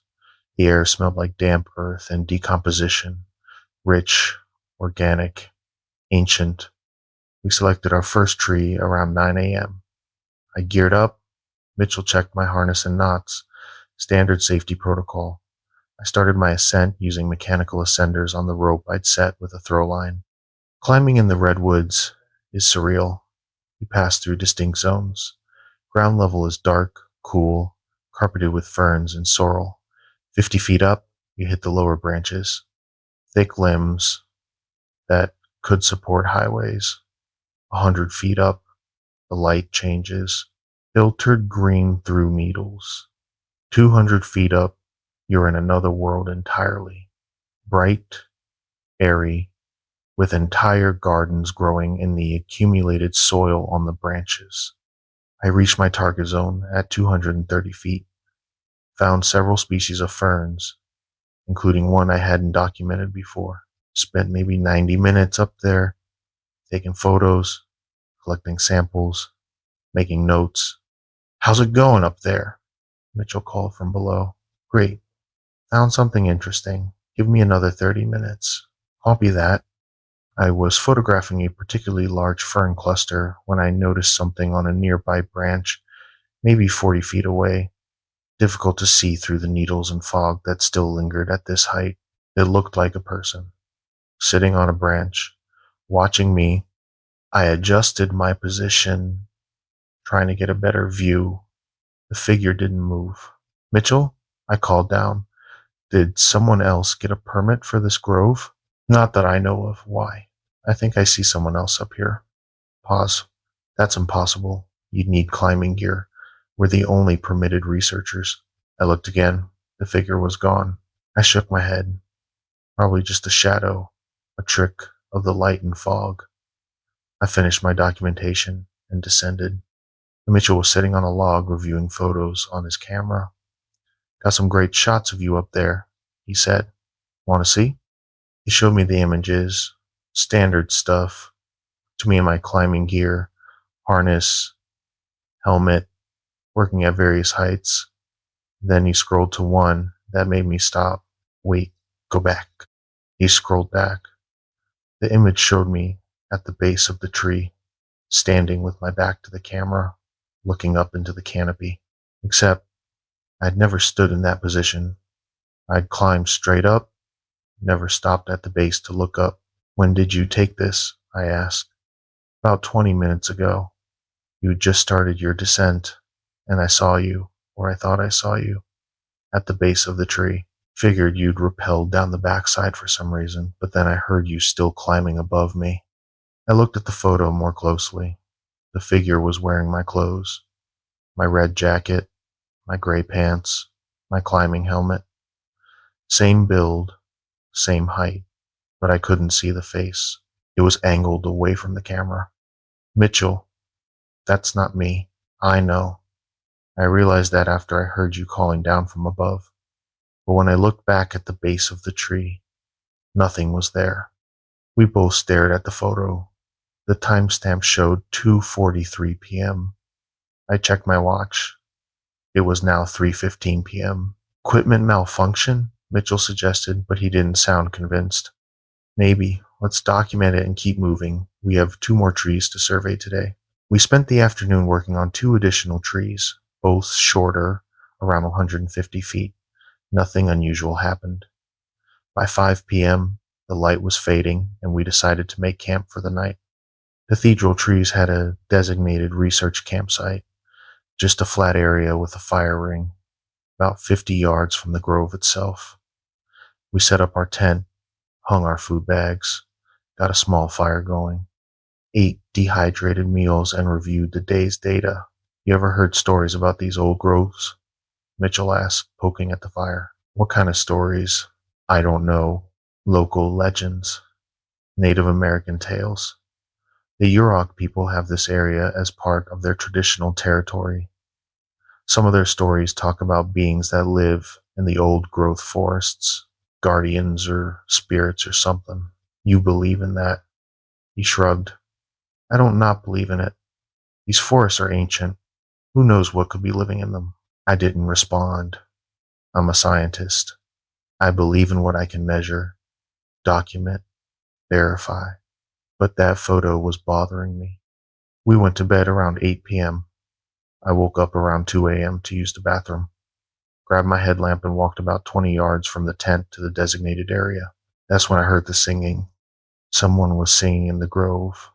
A woman's voice, clear and melodic, singing something that sounded like a lullaby, not English, some other language. Beautiful but unsettling at 2 in the morning. I walked back to the tent quickly. Mitchell was sitting up in his sleeping bag. "You hear that?" he whispered. "Yeah, someone's in the grove. Who would be out here at 2 a.m.? We listened. The singing continued for maybe 10 minutes, then stopped. Silence except for the distant sound of Boys Creek. "Should we check it out?" Mitchell asked. "No. We stay in the tent. If someone's lost or needs help, they can come to us. We're not wandering around in the dark." We didn't sleep much the rest of the night. The singing didn't resume, but I kept feeling like something was watching the tent. That pressure you feel when someone's staring at you, even through walls. Dawn came around 6:30 a.m. We packed up quickly, didn't even make breakfast. I wanted out of that grove. As we were loading our gear, Mitchell stopped. Dr. Reeves, look at this. He was pointing at the ground around our tent. Footprints in the soft earth, bare footprints, human shaped but wrong, too long, too narrow, with toes that seemed to have extra joints. The prints circled our tent, over and over. Must have been dozens of laps, all made while we were sleeping. We're leaving, I said, right now. We still have a full day of research scheduled. I don't care, we're done. We started hiking back to the trailhead. About a quarter mile from Cathedral Trees, Mitchell grabbed my arm. Someone's following us. I looked back. Nothing. Just redwoods and fog. I don't see anyone. I can hear them. Footsteps. Matching our pace. I listened. He was right. Subtle. But there. Footsteps on the trail behind us. Staying maybe 30 or 40 yards back. We sped up. The footsteps sped up. We stopped. The footsteps stopped. Hello? I called out. We're researchers heading out. Can we help you? No response. Just that feeling of being watched. We started moving again. Faster this time. The footsteps kept pace. We were practically running when we finally saw the trailhead parking lot through the trees. My Subaru was right where I'd left it. We threw our gear in the back, jumped in, locked the doors. I started the engine and we pulled out onto the highway. In the rearview mirror, I saw someone standing at the edge of the parking lot. A woman in a red jacket, my red jacket, watching us drive away. I reported the incident to park headquarters. They took it seriously, sent rangers to check the grove and the campsite. They found the footprints around our tent, took photos and measurements, confirmed they were unusual, not matching any known animal and typical human foot structure. But they found no other evidence. No signs of camping, no abandoned gear, nothing to suggest someone else had been in the grove. The official report labeled it unknown wildlife encounter and recommended that research permits for cathedral trees require teams of 3 or more. Solo or 2-person teams were no longer allowed. I never went back, submitted my findings from that trip, documented the fern species, included the photos except for the one showing my supposed doppelganger, didn't mention the singing or the footsteps, didn't want to risk my reputation. But Mitchell kept the photo, showed it to me 6 months later when we met for coffee in Arcata. He'd enhanced it using photo software, zoomed in on the figure at the base of the tree. The face was visible now. It was mine. Exact features, exact expression. But the eyes were wrong. Too dark, too empty, and the smile was too wide, stretched past where a normal mouth should end. That's not human, Mitchell said quietly. Whatever that is, it was trying to look like you, but it didn't get it quite right. He'd also researched the Yurok legends I dismissed, found references to forest beings that could take human shape but couldn't perfect the details. The eyes were always wrong. The movements were always too smooth, and they couldn't enter cleared areas, couldn't cross into spaces where the old trees had been removed.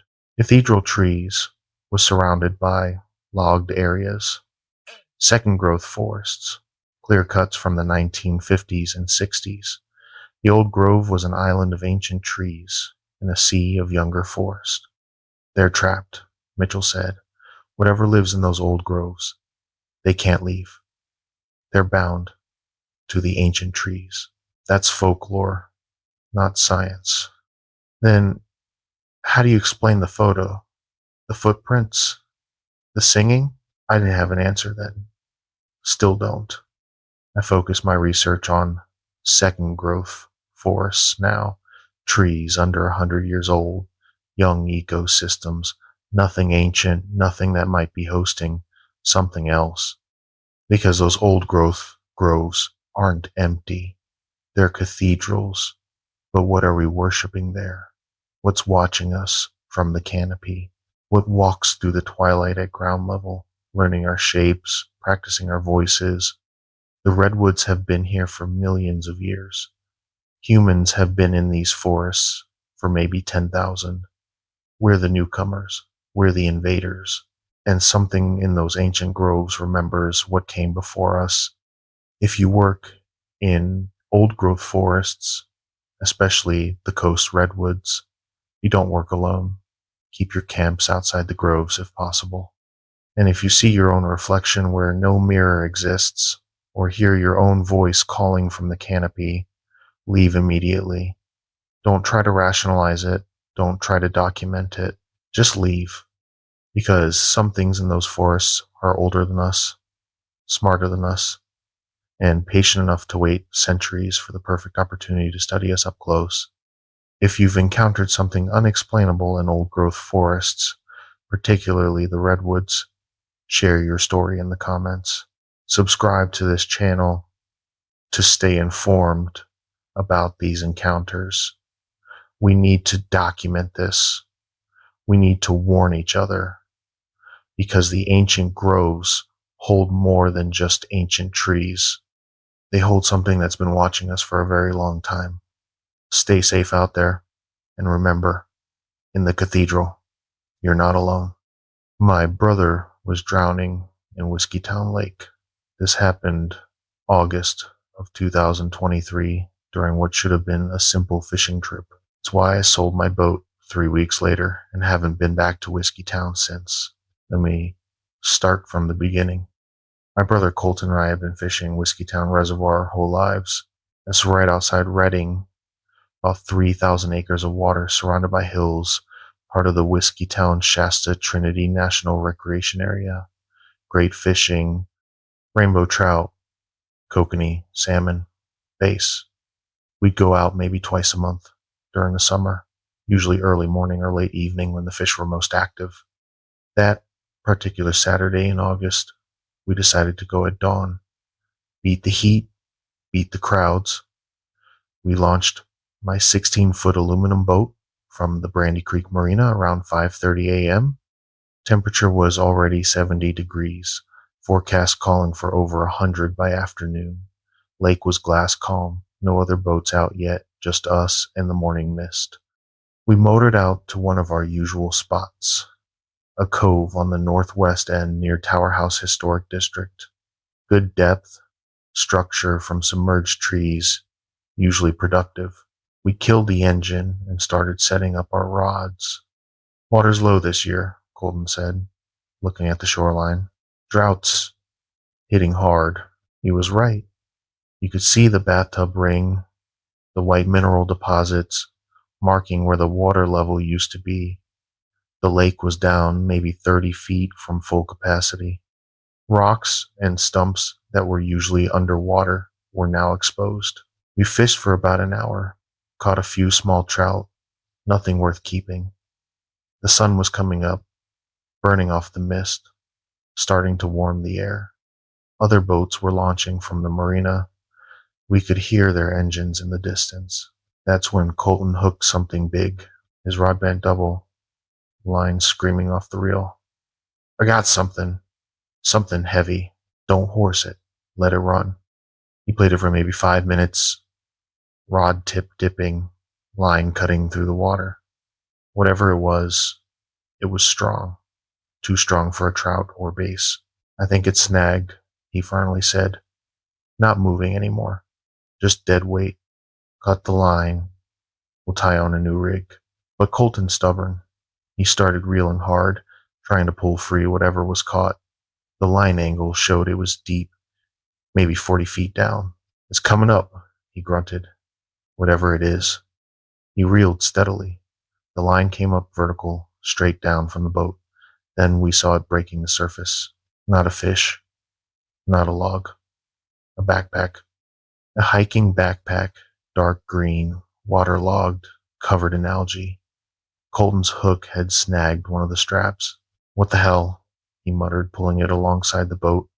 I grabbed the net, scooped it up, dumped it in the boat. Water poured out, soaking the deck. The backpack was old, fabric half rotted, zippers corroded, but it was definitely a backpack. Should we open it? Colton asked. Probably just trash someone dumped. But let's check. It might have ID or something. I unzipped the main compartment. More water poured out. Inside was clothing, a jacket, shirt, pants, and at the bottom, a wallet. I pulled out the wallet, opened it carefully. California driver's license. Faded but readable. Connor Preston.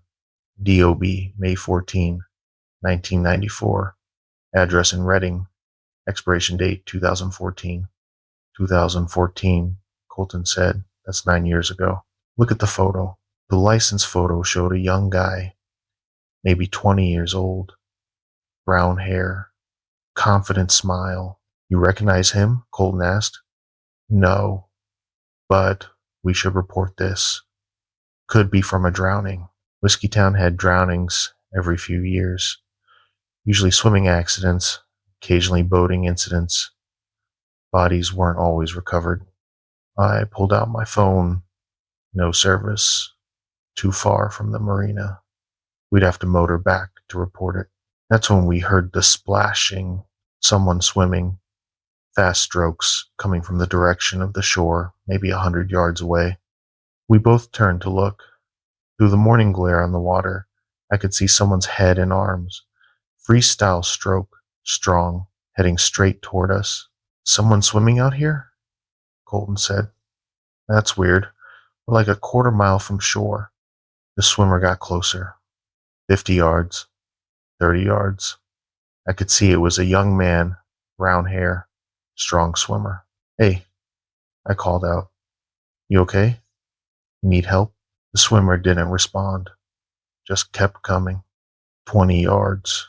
10 yards. Dude, we're trying to fish here, Colton said, slightly annoyed. The swimmer reached our boat, grabbed the side with both hands, pulled himself halfway out of the water. It was the guy from the license, Connor Preston.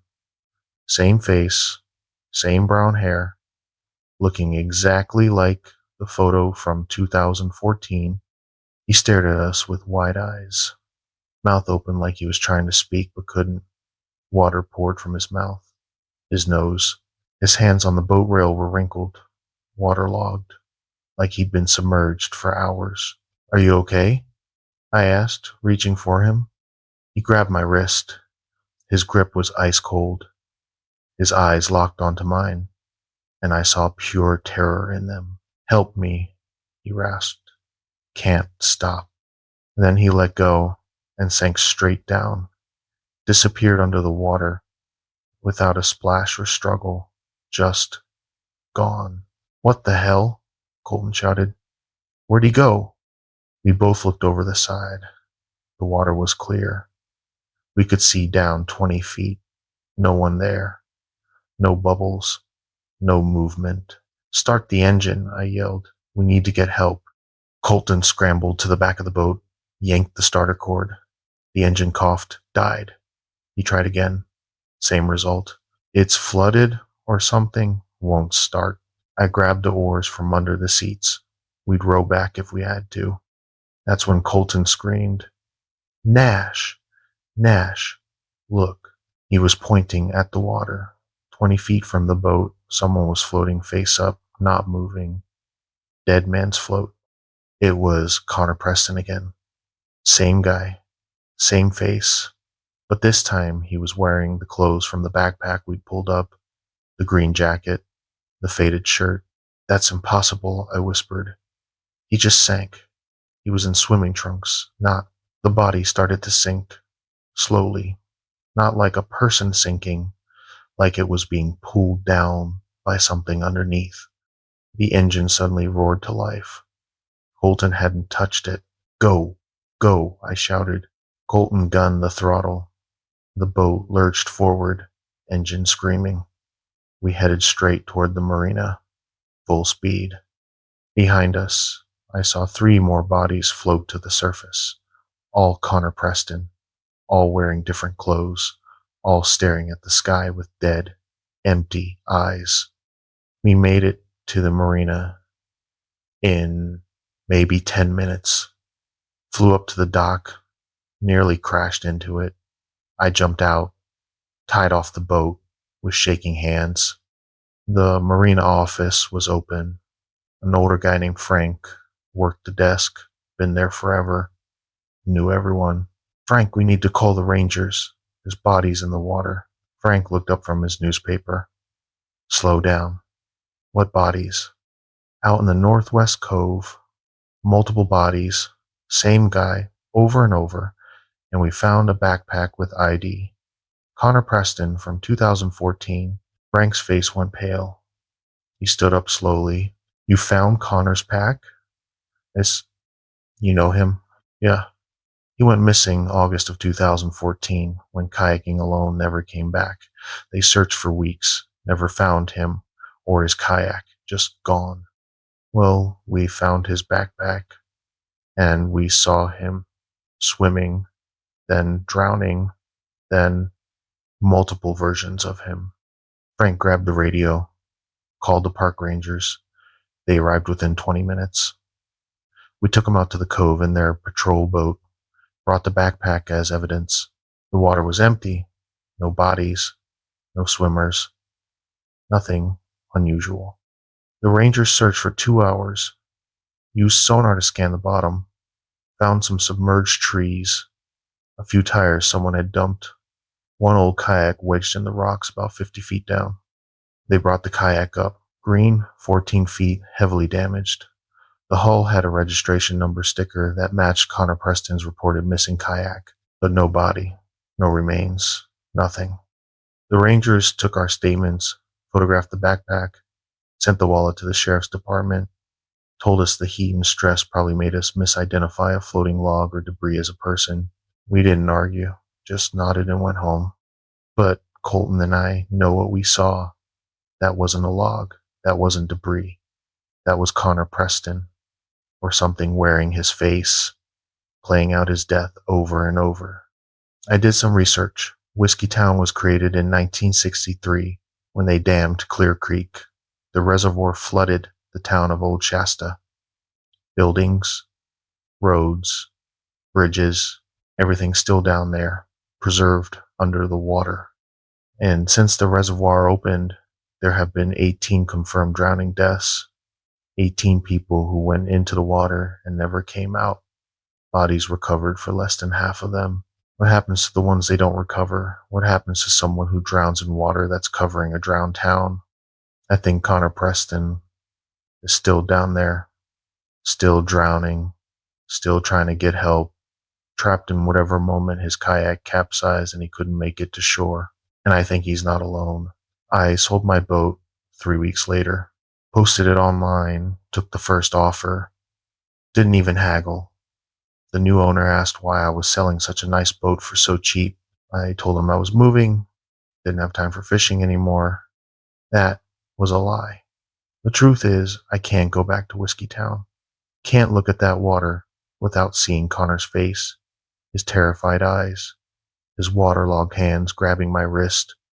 And I can't shake the feeling that if I'd stayed out there longer, if we'd kept fishing in that cove, eventually I'd see my own face floating in the water, staring up at me, asking for help I couldn't give.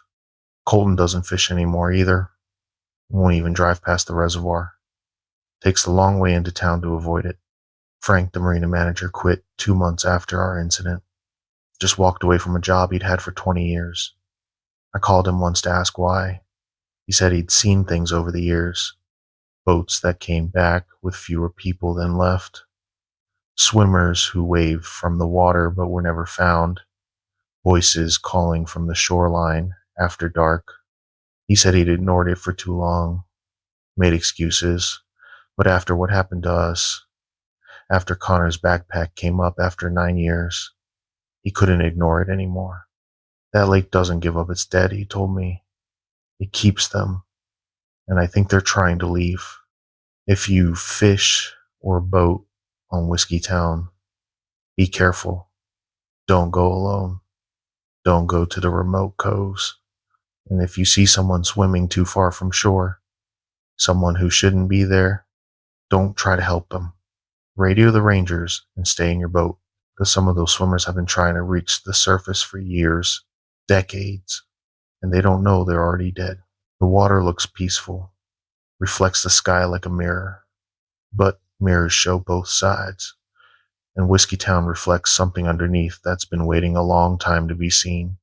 I found my climbing partner's frozen body in the Pluto cave. Name's Ryan Caldwell, 36 years old, professional cave guide working out of Mount Shasta City. What happened in February of 2024 is why I don't take groups into lava tubes anymore. Mount Shasta area has dozens of lava tube caves, tunnels formed by ancient volcanic eruptions. Most are well known: Pluto Cave, Subway Cave, Whitney Butte Cave. But there are smaller ones too, unmapped, unexplored. That's where experienced cavers go. That's where I made my mistake. My climbing partner was a guy named Vincent Park, 32, from Redding. We'd been caving together for 5 years. Did maybe 30 expeditions together.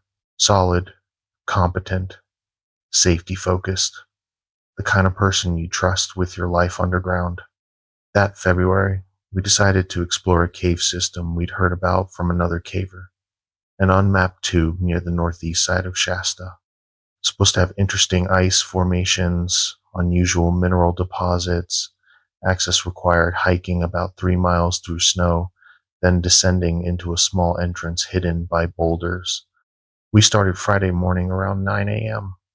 Temperature was in the 30s. Recent snowfall had left maybe 2 feet on the ground. Sky was clear. We each had full caving gear: helmets with mounted lights, backup headlamps, gloves, knee pads, rope, first aid kits, emergency supplies. Planned to spend maybe 4 hours underground, be out by mid-afternoon. The hike to the cave entrance took about 90 minutes. Snow made it slow going. We found the entrance right where our source said it would be. A crack in the lava rock, maybe 3 feet wide, angled down into darkness. Temperatures dropping near the entrance, Vincent said, checking his thermometer. 28 degrees, probably colder inside. That's normal for ice caves. Ready? Let's do it. We descended into the entrance. Narrow squeeze for the first 20 feet. Then it opened up into a proper tunnel. About 6 feet high, 8 feet wide. Walls were rough black basalt. Temperature dropped to maybe 20 degrees. We could see our breath. The tunnel ran straight for maybe 100 feet, then branched. Left branch sloped down. Right branch stayed level. Left looks more interesting, Vincent said, shining his light down the slope. We took the left branch. It descended steeply, maybe 30-degree angle, for about 50 feet, then leveled out into a larger chamber. And that's when we saw the ice. The entire chamber was lined with ice formations, not just frost, the actual ice structures, columns, curtains, even ice stalagmites growing up from the floor. The walls were covered in crystalline patterns that caught our lights and threw them back in rainbow colors. This is incredible, Vincent whispered. I've never seen anything like this in a lava tube. The temperature and humidity must be perfect. This probably took decades to form. We spent maybe 45 minutes documenting the chamber, photos from every angle, measurements, notes on the ice formation types, scientific protocol. We were professionals. Then we noticed the tunnel continuing from the back of the ice chamber. Smaller, maybe 4 feet high, but passable. Should we check it out? Vincent asked. 30 minutes. If it doesn't open up, we turn back. We crawled into the smaller tunnel. It was tight, uncomfortable, but not dangerous. After about 20 feet, it opened into another chamber. This one was different. No ice, just bare rock walls, and in the center of the chamber, something that made no sense. A camp. Someone's camp. Tent, sleeping bag, backpack, camp stove, all arranged neatly, like someone had just stepped away. Who the hell camps underground? I said quietly. Vincent walked to the tent, unzipped it carefully. Empty, but there's gear inside. Looks recent. How recent? Hard to say. Cold temperature preserves things. Could be weeks, could be years. I checked the backpack. Found a wallet, ID inside. Name was Christopher Lang. Address in Mount Shasta City.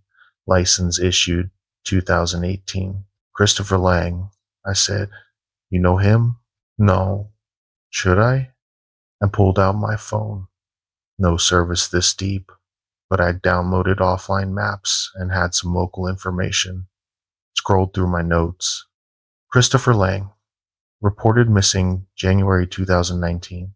Last seen near Mount Shasta, believed to have been hiking or exploring. Search conducted for 2 weeks. No trace found. Case went cold. Vincent, this guy's been missing for 5 years. We both looked around the chamber. Why would someone set up camp this deep in an unmapped cave? And where did they go? We need to report this, Vincent said. Let's document everything and get out. I started taking photos. The tent, the gear, the backpack, everything appeared undisturbed, just abandoned. That's when we heard it, scratching, coming from the tunnel we crawled through. We both froze. Lights pointed at the tunnel entrance. The scratching got louder, closer. Something was crawling toward us. Hello? I called out. Someone there? The scratching stopped. Then we heard breathing. Heavy, labored breathing, like someone was exhausted or injured.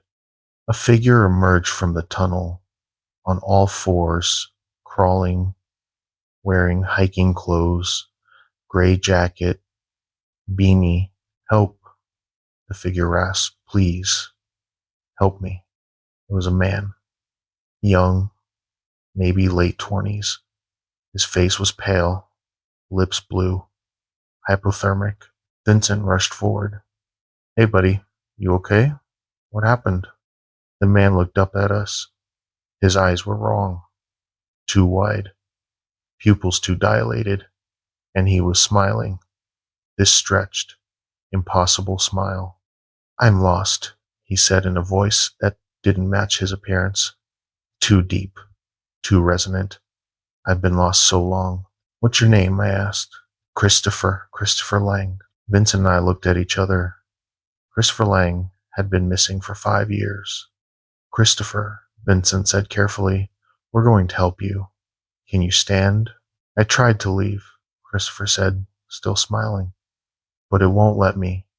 It keeps bringing me back. What won't let you? Christopher's head tilted. Too far. Like his neck was rubber. The cave. The cave won't let me leave.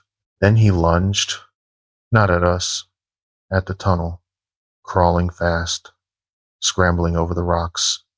Making animal sounds. He disappeared into the darkness. What the hell? Vincent shouted.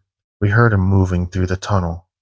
Then his voice, distant, calling back. Why did you leave me? Why did you leave me here? We need to go, I said. Right now. We grabbed our gear and started toward the tunnel. But before we got there, we heard something else. More scratching. Multiple sources. Coming from different directions. Figures started emerging from cracks in the walls. Openings we hadn't noticed before. 3, 4, 5 figures. All crawling. All wearing different clothes. All with those wrong eyes and impossible smiles. Instant. Run. We dove into the crawl tunnel. Behind us, I could hear them following, scraping, breathing, making sounds that weren't quite human. We scrambled through the narrow passage, elbows and knees scraping rock, reached the ice chamber, and kept going, up the slope, toward the main tunnel. One of them grabbed my ankle, ice-cold grip, pulling me backward. I kicked hard, connected with something soft. The grip released. I scrambled forward, Vincent pulling me up by my harness. We ran through the main tunnel, headlamps bouncing, breath coming in, gasps, hit the entrance, squeeze, and push through. Vincent first, then me. We emerged into daylight. Cold, bright, beautiful daylight. Behind us, in the cave entrance, I could see them 6 or 7 figures crowded in the opening, reaching toward us but not coming out, like something was holding them back. One of them was Christopher Lang, but another one was Vincent. Same face, same climbing gear, same helmet, but wrong. Features slightly blurred, movements too fluid. The real Vincent was standing next to me, hyperventilating, staring at his own face in the cave entrance. "That's not me," he whispered. "Ryan, that's not me." "I know." The figures watched us for maybe 30 seconds. Then they retreated into the darkness, gone. We hiked out fast. Didn't stop, didn't rest, just pushed through the snow back to the trailhead, called the sheriff's department from Vincent's truck. Deputies responded, brought search and rescue teams, cave rescue specialists. They went into the cave the next day. Heavily equipped, team of 6, proper safety protocols. They found the ice chamber, found the smaller tunnel, found the camp chamber with Christopher Lang's gear, but no bodies, no figures, no signs anyone had been there except for the abandoned camp. They recovered Christopher's belongings, confirmed the ID matched the missing person report from 2019. The gear was in remarkable condition, too good for being underground for 5 years. The cave was officially closed to the public. Entrance was sealed with a metal grate and warning signs. Official reason: unstable conditions, risk of collapse. But one of the search and rescue guys pulled me aside before they left. A guy named Tom, been doing cave rescue for 20 years. "We saw something in there," he said quietly. "When we were coming out, figures in the side passages, watching us. When we shined lights on them, they'd move back into the darkness. Did you get a count? At least a dozen, maybe more, all looking off, like they were wearing people but didn't know how to do it right." He showed me a photo on his phone, taken in one of the side passages, a figure visible in the background, partially in shadow, wearing what looked like early 1990s hiking gear. "That's Jerry Wilkins," Tom said. "Went missing from Mount Shasta in '94. Before my time, but I've seen his case file." "How many people have gone missing around Shasta?" "Officially, 23 over the last 40 years. Most were solo hikers or cavers, bodies recovered for less than a third of them. Vincent and I don't cave together anymore. Don't cave at all, actually. He moved to Portland 3 months after the incident. Couldn't handle being near Mount Shasta. Couldn't handle seeing the mountain every day, knowing what was underneath. I stayed in the area, but changed careers. Work at a ski resort now. Totally different industry. Sometimes I see groups heading out to explore the lava tubes, and I want to warn them, want to tell them to stay out. But what would I say? That there's something living in the caves that collects people? That it studies them? Learns them? Tries to become them? They'd think I was crazy. But I know what I saw.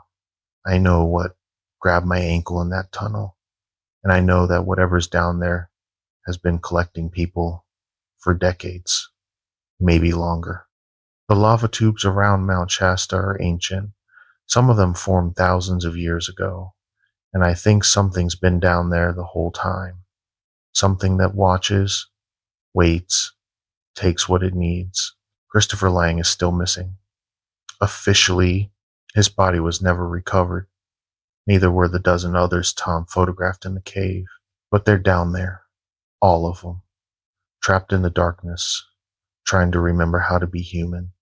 If you cave in Northern California, especially around Mount Shasta, go with groups of 4 or more. Stay in mapped, well-traveled caves, and if you find an abandoned camp underground, don't touch it, don't investigate. Mark the location and report it, but don't stay, because whoever owned that camp is still down there, and they're not coming back. They can't. Something's keeping them, using them, learning from them. And eventually, it might decide to use you too. If you've encountered something unexplainable in lava tube caves or underground systems, share your experience in the comments. Subscribe to this channel to stay informed. We need to document these encounters, map the danger zones, keep each other safe, because there are places in this world where humans aren't meant to go, and the caves under Mount Shasta, those are some of them. Stay out of the dark, and remember, not everything underground is geological. Some of it's watching you back. The hitchhiker I picked up on Highway 299 was me, except I was driving the truck. My name's Garrett Shaw, 43 years old, owner of Shaw Agricultural Supply in Reading. What happened to me in March of 2024 on a routine delivery run is why I now refuse to drive Highway 299 after dark. I've been running agricultural deliveries for 18 years. Feed, seed, equipment parts, small scale stuff for ranches and farms throughout the Trinity County area. Good business, reliable customers, nothing unusual. Most deliveries are daytime, but occasionally I'll get a rush order that requires an evening or overnight run. That particular Tuesday in March, I got a call around 3 p.m. from a ranch near Junction City. They needed a pallet of horse feed delivered by morning. Their supplier had messed up an order and their animals were running low. It's about 90 miles from Reading to Junction City via Highway 299, winding mountain road through the Trinity National Forest. Usually takes about 2 hours each way. I loaded up my flatbed Ford around 4 p.m. 2,000 pounds of bagged feed, tarped and strapped. I'd make the delivery, grab dinner in Weaverville on the way back, be home by 9 or 10. Routine. I left Reading around 4:30 p.m.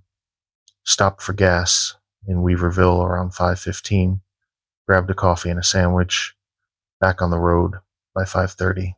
The sun was setting, casting long shadows across the highway. Highway 299 is beautiful but desolate. It follows the Trinity River for much of its length, winding through dense forest and steep canyons. Cell service is spotty at best. You'll go 20 or 30 miles without seeing another vehicle, especially after dark. I made the delivery around 6:45 p.m., just as full dark was settling in. Unloaded the feed with the rancher, got paid cash, chatted for a few minutes about weather and cattle prices. Standard stuff. I started the drive back around 7 p.m. Highway was empty, just my headlights cutting through the darkness. Radio was playing some classic rock station out of Reading, reception fading in and out as I wound through the mountains. Around mile marker 73, maybe 10 miles east of Junction City, I saw the hitchhiker. Guy standing on the shoulder, thumb out, caught in my headlights, wearing jeans, flannel shirt, work boots, maybe mid-40s, average build, nothing remarkable. I don't usually pick up hitchhikers, but something about this guy, he looked exhausted, defeated, and it was getting cold. Temperature was dropping into the 30s. I slowed down, pulled over about 20 feet past him, watched in the side mirror as he jogged up to the passenger door. I rolled down the window. "Where you headed?" "Reading," he said. His voice was rough, tired. "Car broke down about 5 miles back. Been walking for an hour." "Hop in, I'm going to Reading anyway." He climbed into the passenger seat, closed the door. "I really appreciate this, man. Thought I was going to be out here all night." "No problem. Name's Garrett." "Garrett," he repeated. "Thanks, Garrett." I pulled back onto the highway, glanced over at my passenger. He was staring straight ahead, hands folded in his lap. Something about him felt off, but I couldn't place it. "What happened to your car?" I asked, making conversation. "Engine died. Just quit. No warning. Rolled to a stop and wouldn't restart." "You call for a tow?" "No signal. Phone's dead anyway. Battery died." We drove in silence for a few minutes. The radio was playing Led Zeppelin, Kashmir. I turned it down slightly. You work around here? I asked. He didn't answer immediately, just kept staring ahead. Finally, used to, long time ago. Something about his voice had changed. It sounded hollow, like he was speaking from far away. I glanced over again. In the dim light from the dashboard, I could see his face more clearly, and I realized something that made my hands tighten on the wheel. He looked like me. Not identical, but similar. Same build, same age, same general features, like a brother, or really good look-alike. You okay? He asked, noticing my reaction. Yeah, yeah, just you remind me of someone. Happen a lot? What? People saying you remind them of someone. Sometimes. He smiled. It was my smile. The exact way I smile when I'm being polite but not sincere. Where in Reading you need to go? I asked, trying to keep my voice steady. Anywhere's fine. Just get me to town. We were approaching mile marker 62, still about 50 miles from Reading, middle of nowhere, dense forest on both sides of the highway, Trinity River somewhere down in the canyon to the right. The radio cut out, just static. I tried changing stations. Nothing but white noise across the entire dial. Radio's acting up, I said. It's the mountains. Bad reception. But I'd driven this road hundreds of times. The stations from Reading usually came in clear until you hit Weaverville. The hitchhiker was still staring straight ahead. I noticed his hands now. They were wrong. The fingers were too long. Joints were in the wrong places, and his fingernails were black. Listen, I said carefully. I need to stop in Weaverville. Get gas. You can probably find a phone there. Call someone to help with your car. I don't have anyone to call. You don't have family? Friends? Not anymore. The temperature in the cab was dropping. I could see my breath. I cranked the heater, but nothing changed. Getting colder. Did you turn off the heat? The hitchhiker asked. No, it's on. Something's wrong with it. Everything's wrong, he said quietly. Has been for a long time. I glanced at him. He was looking at me now. Really looking. His eyes were too dark. No reflection from the dashboard lights. Just empty black holes. Who are you? I asked. You know who I am, Garrett. You picked me up. You're not just a hitchhiker. Are you? He smiled again. No, I'm not. My hands were shaking on the wheel. I wanted to pull over, kick him out, but something told me that would be a very bad idea. What do you want? I want to go home. I want to be warm again. I want to stop walking this road. How long have you been walking? I don't remember. Years. Decades. Time doesn't work right here. The highway ahead looked wrong. It was stretching, elongating. The yellow lines were pulling away from each other. The trees on both sides were leaning in, branches reaching over the road. This isn't real, I whispered. This isn't happening. It's very real. You're just seeing what's underneath, what's always been here. I pushed the accelerator. The truck sped up, but the scenery wasn't changing. Same trees, same curve in the road, same mile marker, 62, over and over. You can't drive out of it, the hitchhiker said. Once you pick me up, you're here until I let you go. Let me go then. I didn't do anything to you. You picked me up. That's the rule. Once you stop, once you let me in, you're part of it. I slammed on the brakes. The truck skidded, tires squealing. We stopped in the middle of the highway. Get out, I said. Get out of my truck. The hitchhiker looked at me. Are you sure? If I get out here, you'll be alone. And this road, it's much worse when you're alone. I don't care. Get out. He opened the door, climbed out slowly, stood on the shoulder, looking at me through the open door. Last chance, Garrett. Let me stay. Let me ride with you. I'll get you out of here. I'll find my own way out. He shrugged. Okay. Your choice. He closed the door and walked away from the truck. into the forest, disappeared into the trees. I sat there for a moment, breathing hard. Then I put the truck in gear and started driving. The road was still wrong, still stretching, but now I was hearing things. Voices outside the truck, calling my name. Garrett, Garrett, help me. My voice outside, all around the truck. I kept driving, mile marker 62, again and again. I don't know how long I drove in that loop. Could have been an hour, could have been all night, but eventually I saw headlights ahead, another vehicle coming toward me. It was a truck, same model as mine, same color, same dent in the front bumper from where I'd backed into a post last year. The truck passed me. I saw the driver in the brief flash of headlights. It was me, driving, with a passenger who looked exactly like the hitchhiker I'd just kicked out. I watched in my side mirror as the truck continued past, then disappeared, just vanished like it had never been there. The road snapped back to normal. Suddenly I was passing mile marker 58. The radio came back. Same song that had been playing earlier, Kashmir, like no time had passed. My phone buzzed. Signal was back. Text from my wife asking when I'd be home. I pulled over, hands shaking too badly to drive. Checked my phone. Time showed 8:43 p.m. I had left Junction City at 7 p.m. Should have been almost to Reading by now, but I was only at mile 58. I'd lost almost 2 hours somehow. I sat there until I could breathe normally. Then I drove the rest of the way home. Didn't stop. Didn't look at the shoulder. Didn't even slow down when I saw other vehicles on the side of the road. Got home around 9:30 p.m.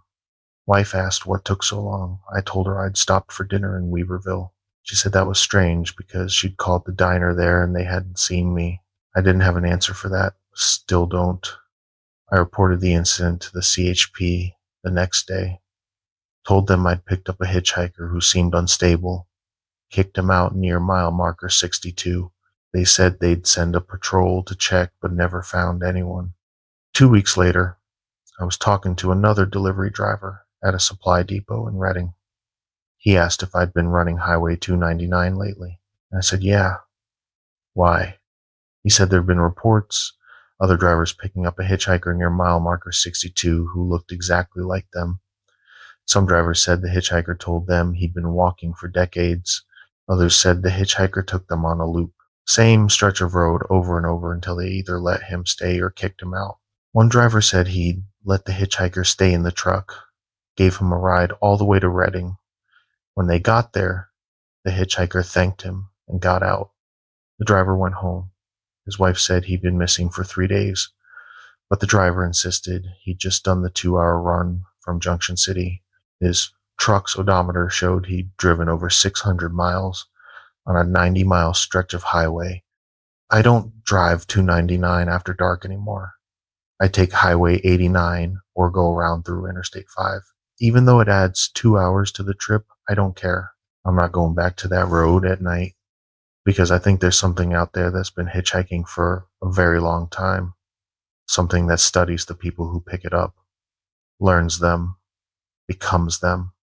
And I think every time someone picks it up and kicks it out, it gets a little better at being human, a little more convincing. Eventually, it won't need to hitchhike anymore. It'll just be us. Walk into town, get a job, blend in, and no one will know. If you drive Highway 299, don't pick up hitchhikers after dark. I don't care how desperate they look. I don't care how cold it is. Don't stop. Because once you let them in your vehicle, you might not be able to get out. At least not as the same person. And if you see a truck that looks exactly like yours pass you going the other direction, don't look at the driver. Don't try to flag it down. Just keep driving and don't look back. Because whatever's out there on that highway, it's patient. It's been walking for decades. And it's learning, one driver at a time. If you've driven Highway 299 or similar remote highways at night, and encountered hitchhikers who seem off, doppelgangers, or stretches of road that loop. Share your experience in the comments. Subscribe to keep track of these reports.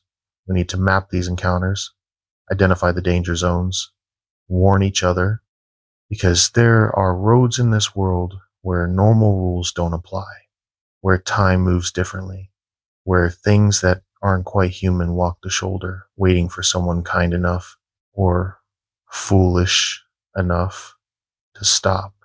Highway 299 is one of them, and I think there are others. Drive safe out there, trust your gut, and remember, sometimes the person asking for help is the last person you should help. Stay vigilant.